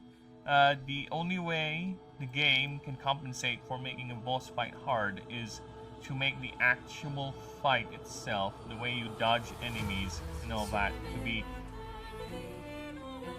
annoyingly frustrating in terms of the enemies have to fake you into thinking, oh, they're doing this move, but no, not really, they're doing actually this move, right? Oh, they're about to attack. No, it's designed to either throw you off with your block, right? And as for the damage, it's gonna be always a one-hit KO or close to a one-hit KO, where mistakes are not that easy to get away with. You have to get with the parries and all that. I am just happy. The only saving grace for me, that's why I'm kind of okay with that, but I can see the problem with it, is that the fact the game will allow you to break it. I have finished that game with some of the most cheesiest builds I have, right? The cheesiest build that I made to finish that game on stream, actually. I don't know if the stream is up. If you guys want to see my playthrough of Clair Obscure, just check the playlist, it's there. But I ended up making a cheese build where basically I just outsped everyone.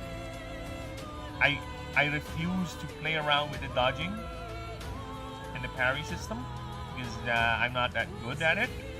So my brain-dead solution is this. I'm playing on the hard difficulty, by the way.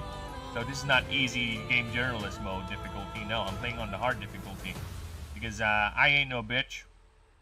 Okay, I ain't no bitch to a point that I'm not gonna play the easiest nor the medium. No, I'm gonna play the game on the hardest difficulty.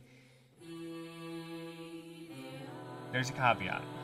That's not bullshit. Alright? So I play the game on the hardest difficulty available. And I made the most broken build. I just basically built a team where they all outsped everyone. Verso was my man there. They say, what game? Claire Obscure. Expedition 33. I broke that shit hard. Well, basically the team build is Lune, he's the healer support that debuffs enemies into losing even more speed. And Verso and no, she's not Maya. Alicia is outspeeding and outdamaging everyone. Where my main dude is Verso.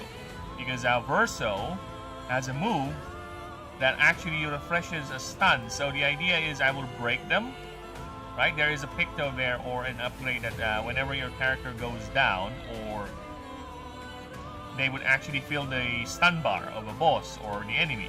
So if any of my dudes go down, they'll feel the stun bar, and all I need to do is to activate the stun or break the enemy. And once that happens, Verso is gonna stun lock them forever.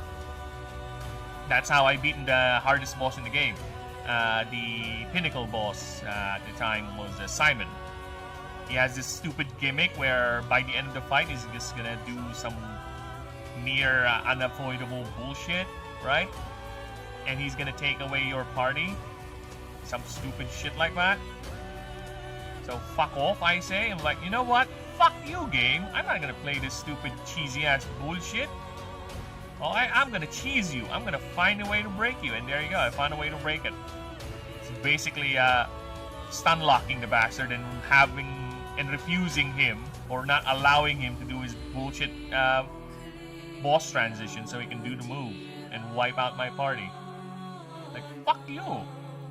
Just fuck you. And it worked. It worked. I have it on stream. I have it recorded. I stun locked the bastard.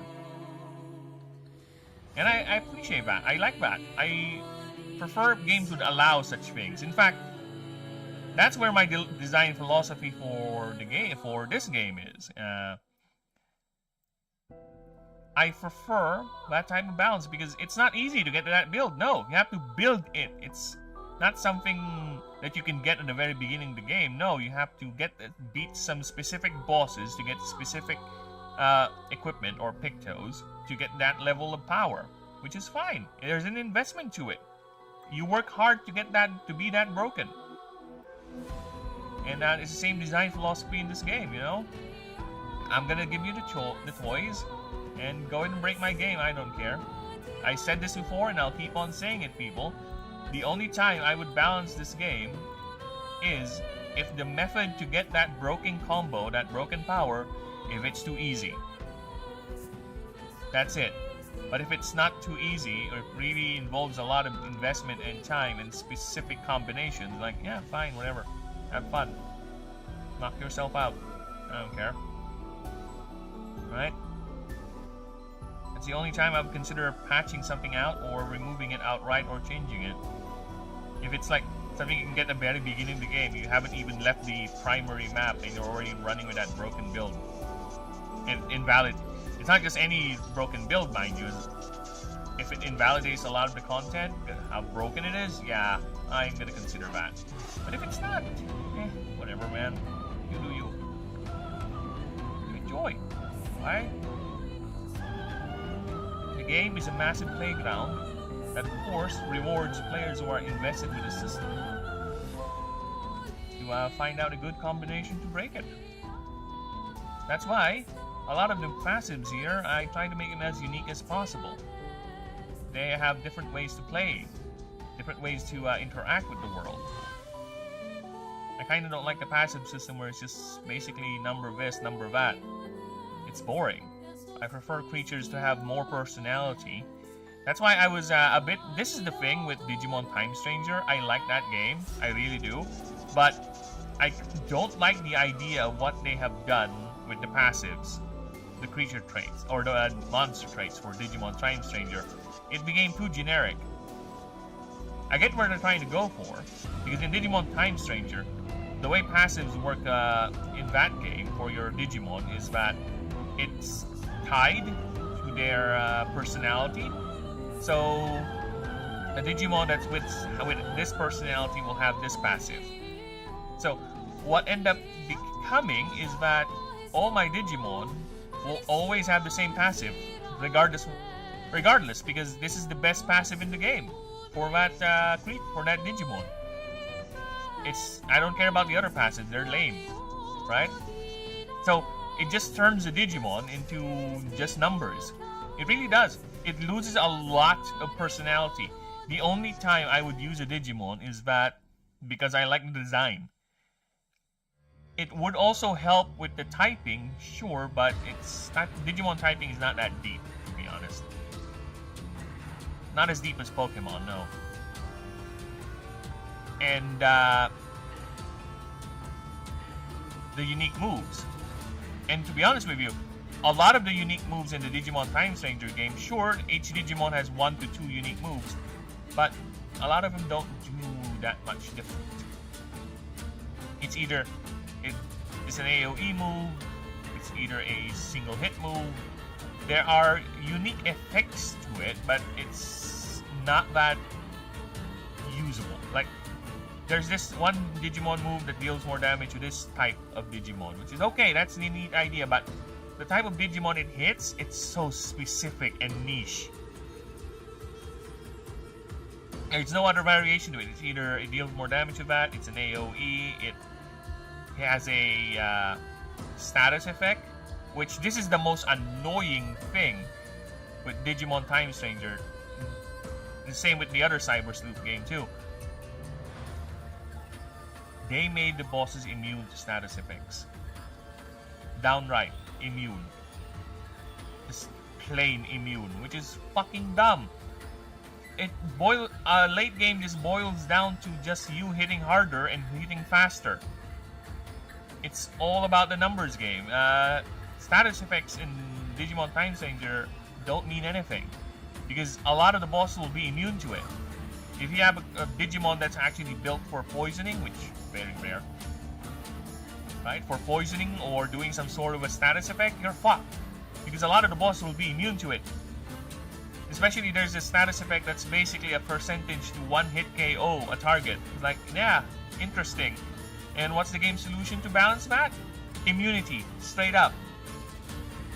It's all the bosses are immune to this. Fuck you. You can't use this effect. And then why do you give me this effect anyway when most of the game is me fighting bosses, especially in the late game, or boss level fights? Right? You expect me to run around and just fight normal enemies that are not really that different? The only thing that's different is this boss is immune to that? Well, at least with Time Stranger, they try to put some variation with the boss fights, but the immunity is still there, and I don't like it. I don't like it. If you want to make status effects overpowered, then can we have sort of a midway where the boss is still affected by the status effect? Well, technically, the way they went around it, this is their solution. This is Digimon Time Stranger's solution to the boss immunity bullshit. The boss is immune to all status effects except 1 or 2. So the trick is to figure out which effect it's immune to. That's it. That's their solution. That's their solution, and I don't like it. I prefer if the immunity comes with the typing, so that way it's predictable, just like what Pokemon has done, with the fire type being immune to burn, poison being immune to poison, right? The same thing I've done here. Fire is immune to Scorch, Void is immune, or not really immune to, it's immune to Mana Drain. Yeah, void. I think I made, I forgot what other immunity force. Oh, Verdant is immune to leech. Some, stun, Voltaic is immune to stun. You know, at least it's predictable that way, and it makes sense cohesively, right? Or do the way other RPGs have done it, like Path of Exile. You know how Path of Exile did, or have done, with their boss fights for status effects, especially Path of Exile 2? Path of Exile 2, any boss can be affected by a status effect. Like literally, you can freeze a boss, right? Freeze effect, as in not moving. Okay, you can do that. What happens there is that you build a meter. It slowly builds up. So for bosses, the meter fills slower and demands more investment on stacking that status effect, then it will fire the status effect.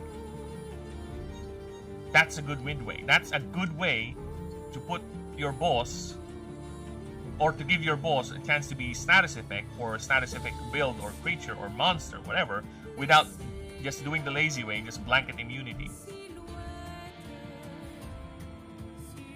And that's how I prefer that.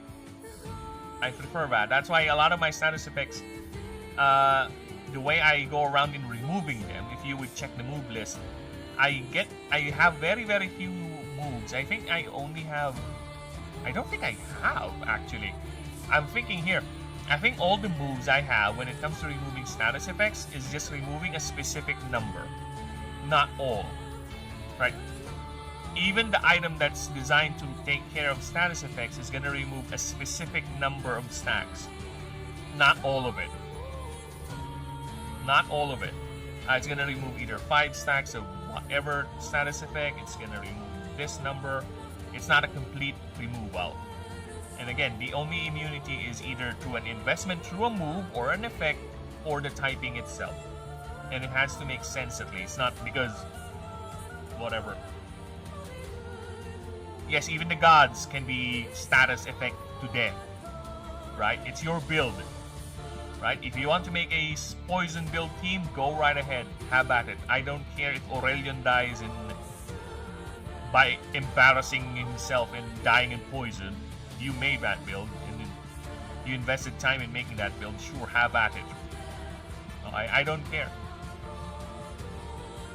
And I prefer that. There's a lot of ways to go around in beating the game, not just this specific way. I really don't like choking the player into beating a boss into a specific way. As much in terms of this build is functionally undoable with this boss fight. Which, that's the thing I'm really watching out for when we get to the testing of the game, is to make sure all possible builds can be done as much as we can, right?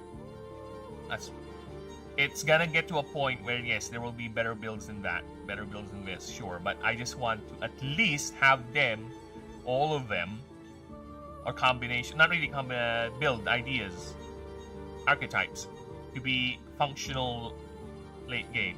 I don't want it to be where there's a type of play that is good at late game, good at this early game, but fizzles out, and you either change the way you play or just fuck it. I kind of want it to be carried over. This is your build, this is your commitment, sure. And that's the hard part. That's where the balancing comes from. That's where the actual skill comes from. And I can't wait to get to that point. And I hope there will be you guys will be helping me out with that. And also, once I get to the PC version, that would help out a lot, because I already have the balance set up, right? That's why I really want to do tabletop first, because that's more easier. But as we were doing the tabletop version, I'm going to go ahead and learn how to program, so we can also get the PC version up and running.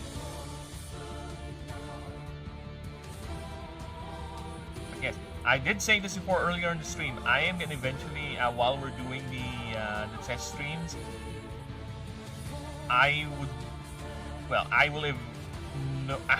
have English. I will go ahead and learn. I'll use Godot to learn how to create random generated maps, because it's going to help out with our map generation for the expedition runs.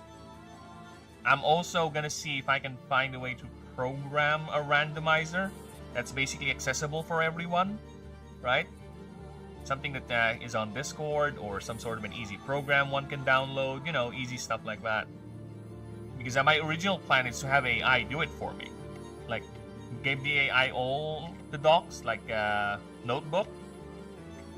Google has a Notebook LM, and it's very helpful when it comes to parsing data. So I can have it have that, have the complete passive list, complete NPC list, complete item list, and have it, can you make a random whatever? Give me 5 random items, you know, something like that, right? I can have it do that. That's the original idea when I DM this. But eventually, I'll have to find a way to program that. And I kind of want to get to learn that. So eventually, when I get to learning or doing the PC game, I would get to a point where, yeah.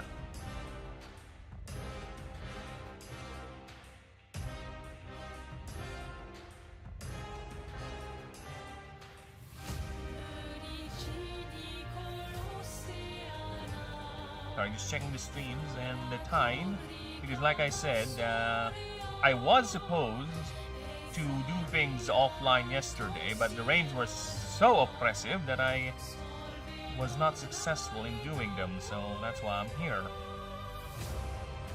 So, let me just see if the streams are still alive. Yeah, streams are still good. Yeah, I'm just checking the time. I still have like 30 minutes and we're good. I can at least get starting on typing the feature profile for this bad boy.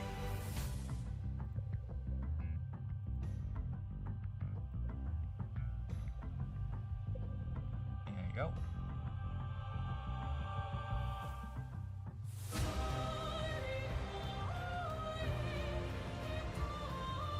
Now let's go to our document. Let's put in there this nasty picture that I've drawn. Actually, that's another reason why I'm drawing these pictures, is that a lot of these pictures will be used for the scenarios. Dude, some of these pictures, I'm looking at them, it's like, okay, this is scenario right here. I can definitely use it for this scenario. Okay, this picture is for this scenario. Okay, this picture, yep, definitely it's for this scenario.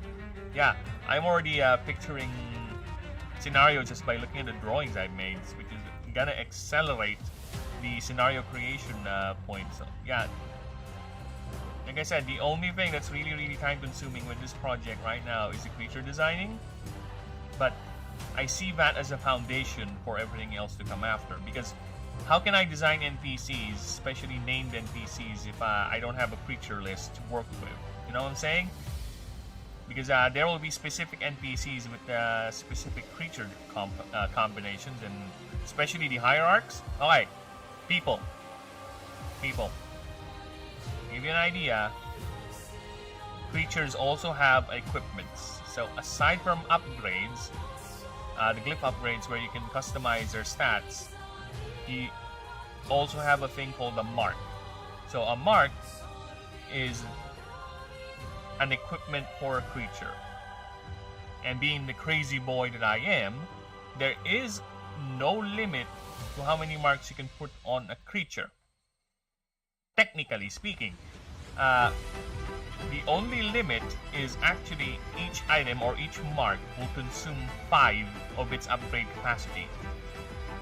So if you don't have 5 upgrade capacity free with the creature, you can put it in. But you can remove it anytime you want and transfer it to a different creature. Right? It's an item, it's a mark, it's a magical object that does that effect when given to a creature. So there are 17 hierarchs in the game. They are the high seat members, they are the leaders of their specific countries, and each of them has a specific mark attached to them. The inspiration, if we're gonna go Pokemon language here, is the gym leaders from Pokemon. So that's why there's 17. Each of the types have, well, 16 actually. Yeah, 17 actually. I do have an Illuminate type badge mark. So yeah, you can challenge them anytime in the game, anytime, first challenge will be free. Subsequent challenges, fail or pass, will be paid because you are taking out of their, their time. Okay. I'm thinking either it's gonna be free, by the way, first time or not. I think I'm leaning on not, actually, the more I think about it. There will be a fee to challenge the hierarch, and because again, they are political figures, they are busy. We're talking about the equivalent of a president or a king or a CEO of a massive company / country. So you challenge them into a fight for you to get their mark is actually taking them away from their duties. Okay, so they would ask for some sort of compensation, and the law is keen on the money, right? So you do that, you beat them, you get their unique mark, and each unique mark will be tailored around the flavor of that hierarch. For example, the verdant hierarch, I think I already have the marks here, so let's see if I can find them. I'd much rather have the document pulled up rather than me talking out of my ass here. Show you also, guys, that everything is good to go. We just need the assets for it. Combat. I think, no, it's not in combat. This is you.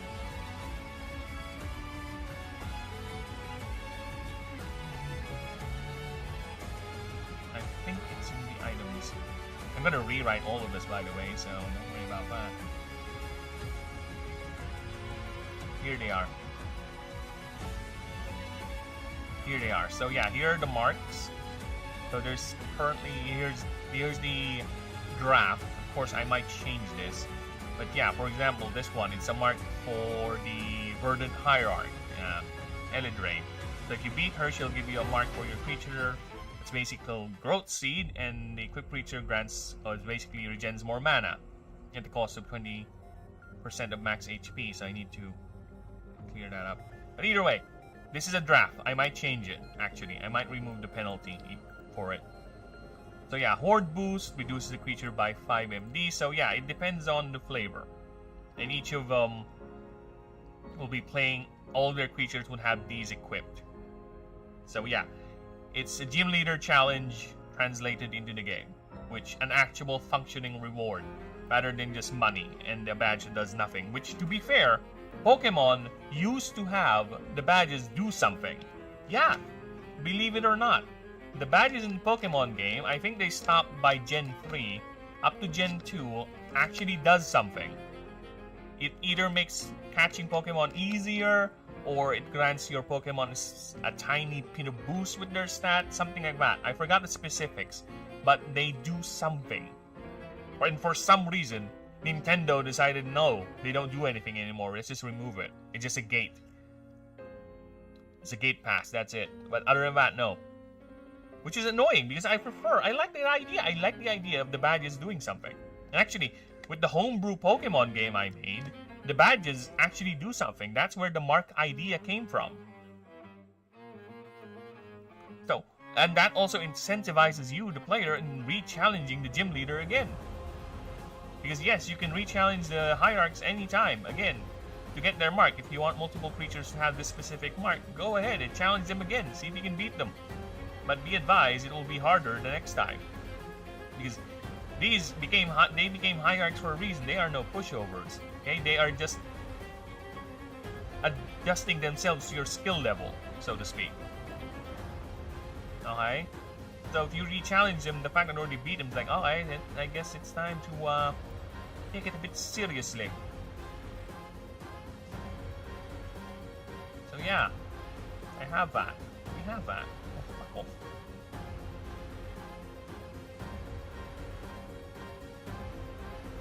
I will allow such things. No problem. So yeah, that's another thing I am also looking forward to. Rewriting the marks, because I think a lot of the perks and the marks are actually underpowered, to be honest, now that I have references for actual creature stats and numbers. Because when I made them initially, I don't have a reference of how HP would look like, how moves would be, the status would be, the passives will be. So I don't have that. I only have ideas at the time when I wrote it. So that's why I'm rewriting a lot of the rules as well, because there are things that changed, got added. So I think alpha. I'm currently at alpha, and now I'm moving. I won't say beta, but alpha version number 0.5. Let's go with that. So yeah. So we're at that stage now in development, which is neat, very, very neat. And I really can't wait to get to doing this test.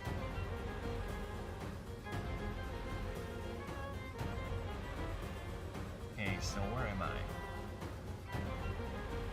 Yeah, and also, I'm gonna go and there's a lot of documents now I need to make, actually, to both help players and the DMs, if ever someone is deciding to DM the game, right?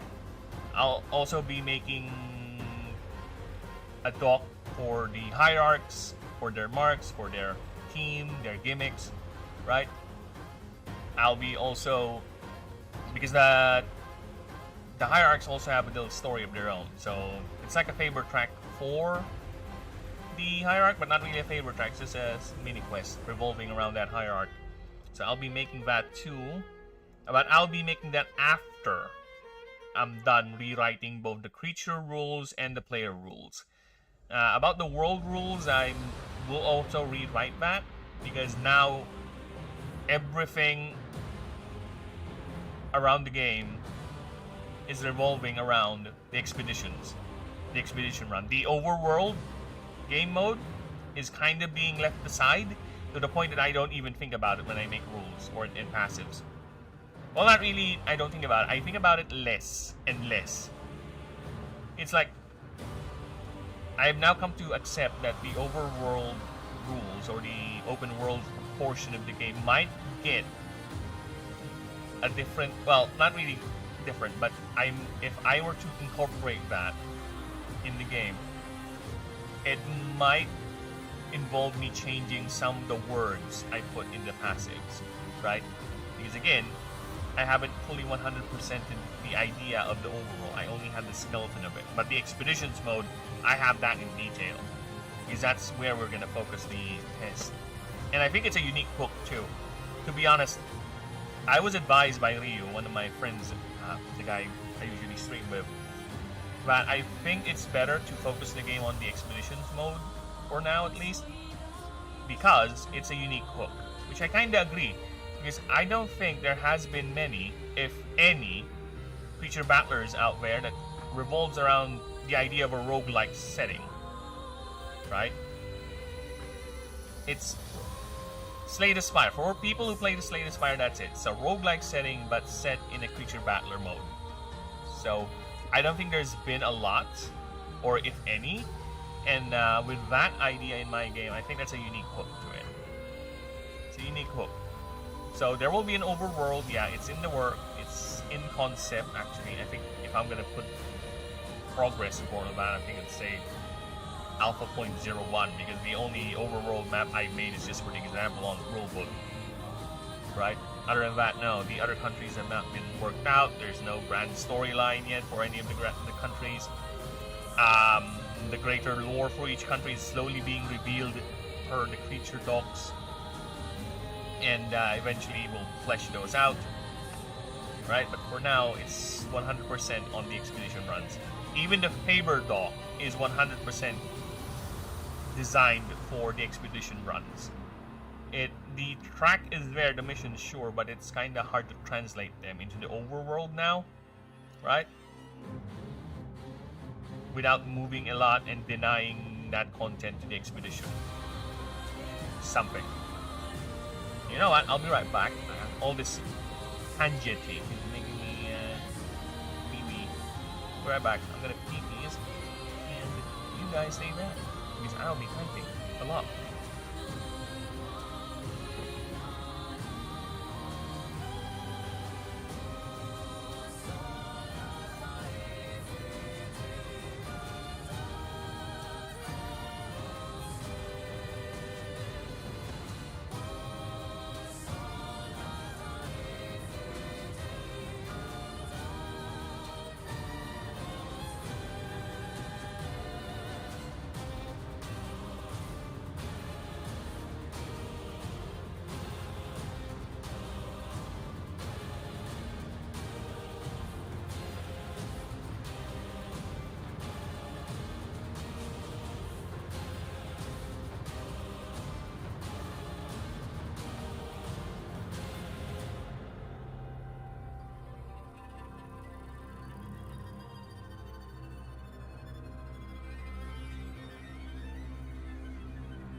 And we're back.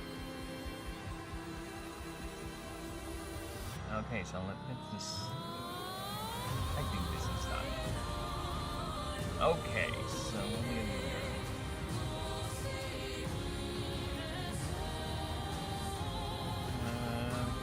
History. Are we gonna open this? Should we do the project history of the Mage World? I'm sorry. I saw him again. I saw Dave again. Like, that fucking face.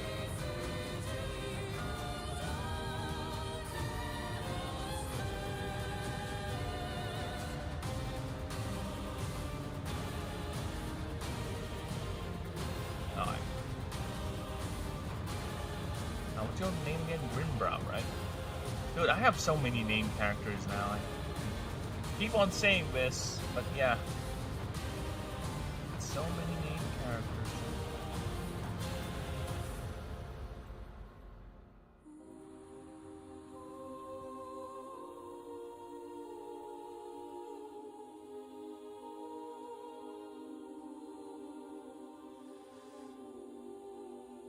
Fuck off. When Grimbrow, Iron Leg. Iron Legs Party. First, the eyes on ruins of the Azure Citadel.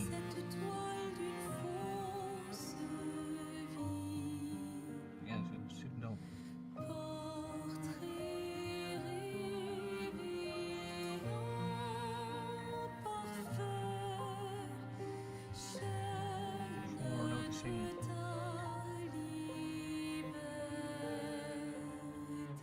Oh no. The first things they noticed was how do I put this? A stack, a peculiar, a group. The idea is that they found things that are positioned in the entrances, in corners, or in ledges, like watchtowers or something, right? Like guard watchtowers.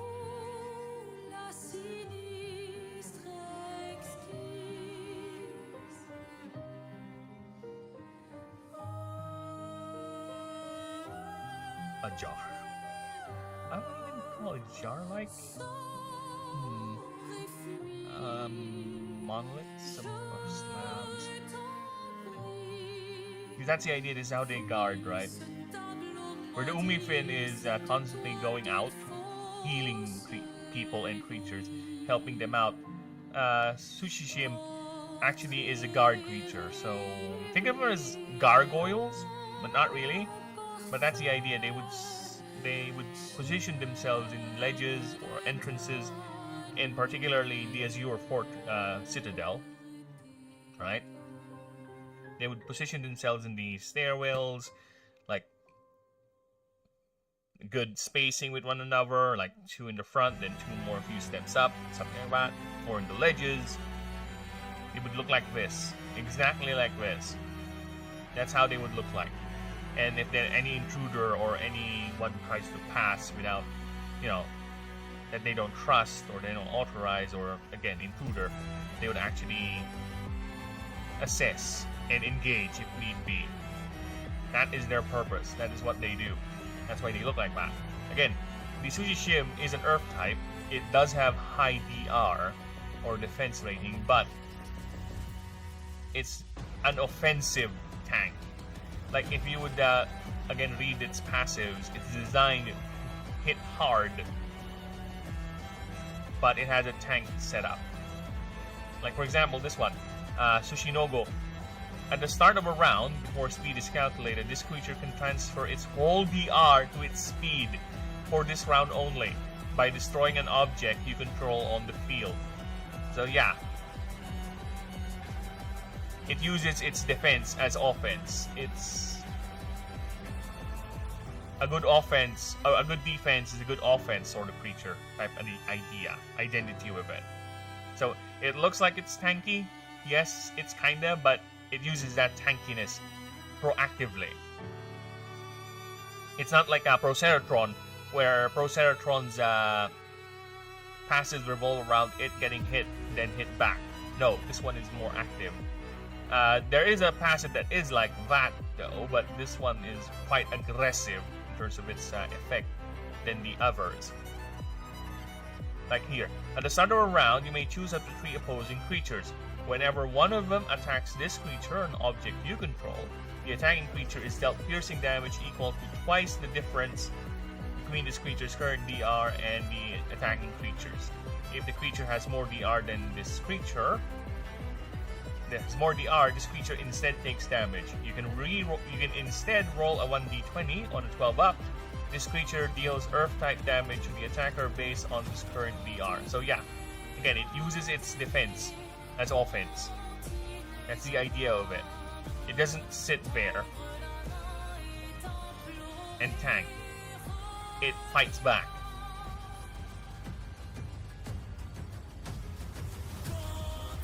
Because it's still a dragon. It might be doing a watchtower duty or a guard duty, but it's still a dragon. Dragons prefer to flaunt their power, you know, to show to everyone that they're actually better than you. They're powerful.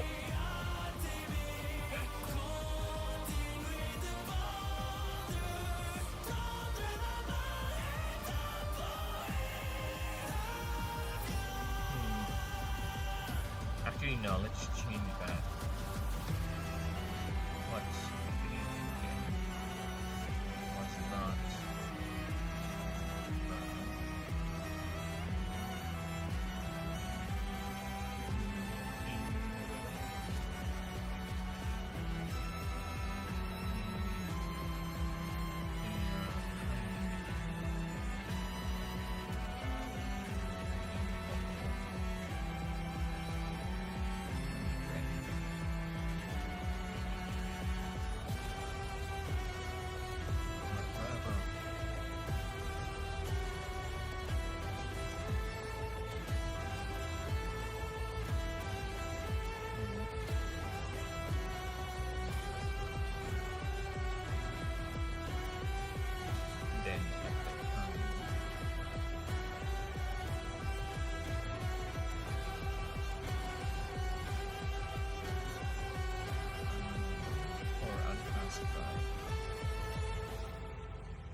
Sushi shims.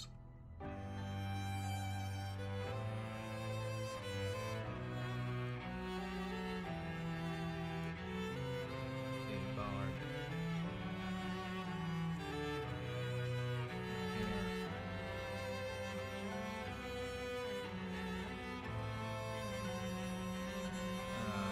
Station.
how do I call this formation?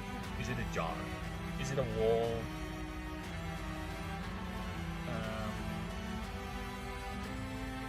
Okay, how? I don't have a word for it. It's like the 4 slabs are arranged into like a square.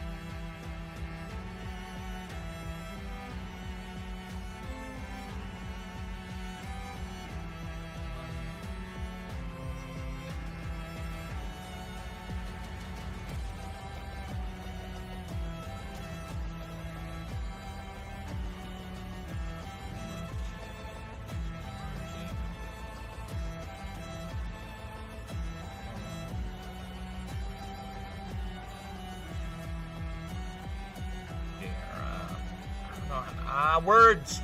I need a source. Oh, do I not have my annoying AI? Words! I need words. Oh, fuck.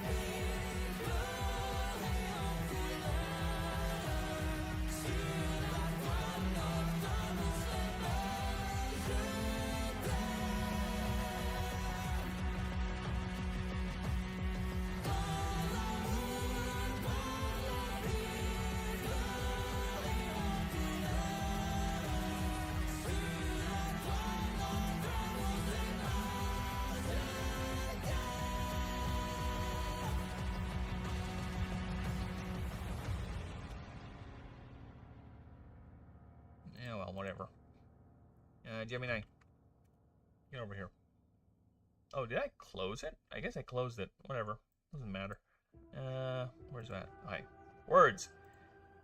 I need a word to describe a formation of 4 heavy slabs of, let's say, granite arrange like a square. Arrange in a square pattern.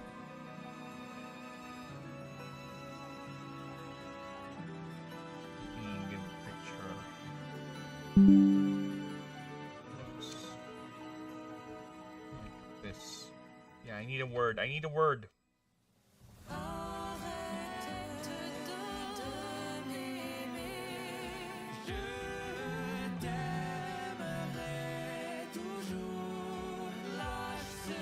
Four-sided protected area enclosure formed by a palisade. Quadricated palisade. Terralith. Oh, that's interesting. Yeah, tetralith. But they're Japanese flavor.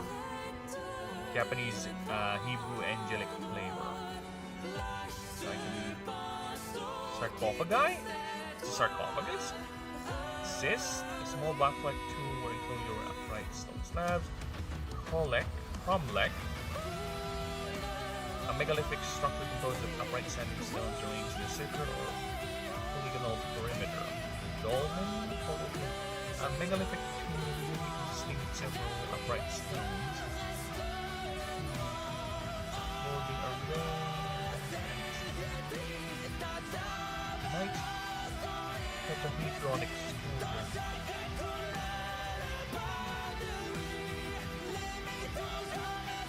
A geometric term highlighting four-sided inward angle arrangement of the monoliths. Tetralith, I think, is the best term, to be honest.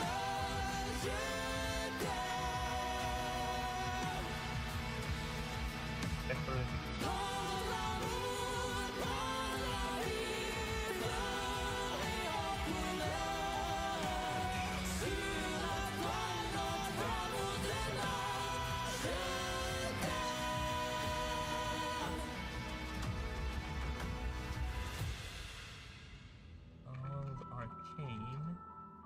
Infused and manipulated.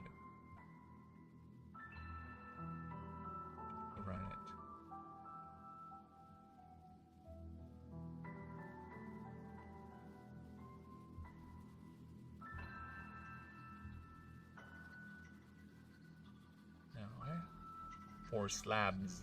Where's the S? You forgot the S, bruh. Okay.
Yeah, we're gonna go with feet or steps. Go with steps.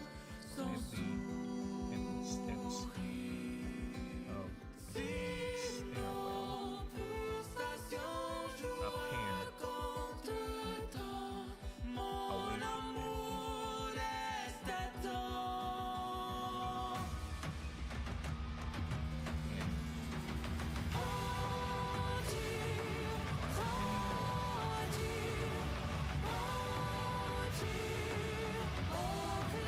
Away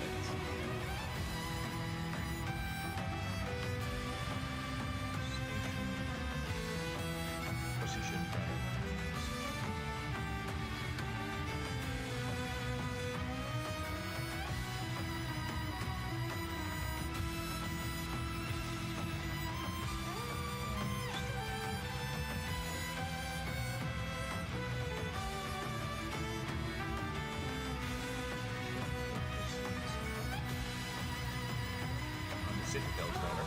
Citadels.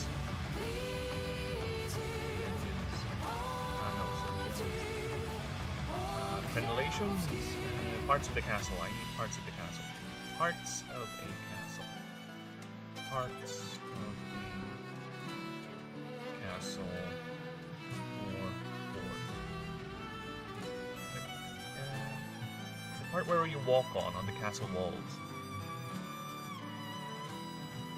Moat, no. Barbican, dark white out of the gatehouse. Curtain wall, massive out of the stone wall. Ah, there you go.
say that's a good pre-fate.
Hell with the horse.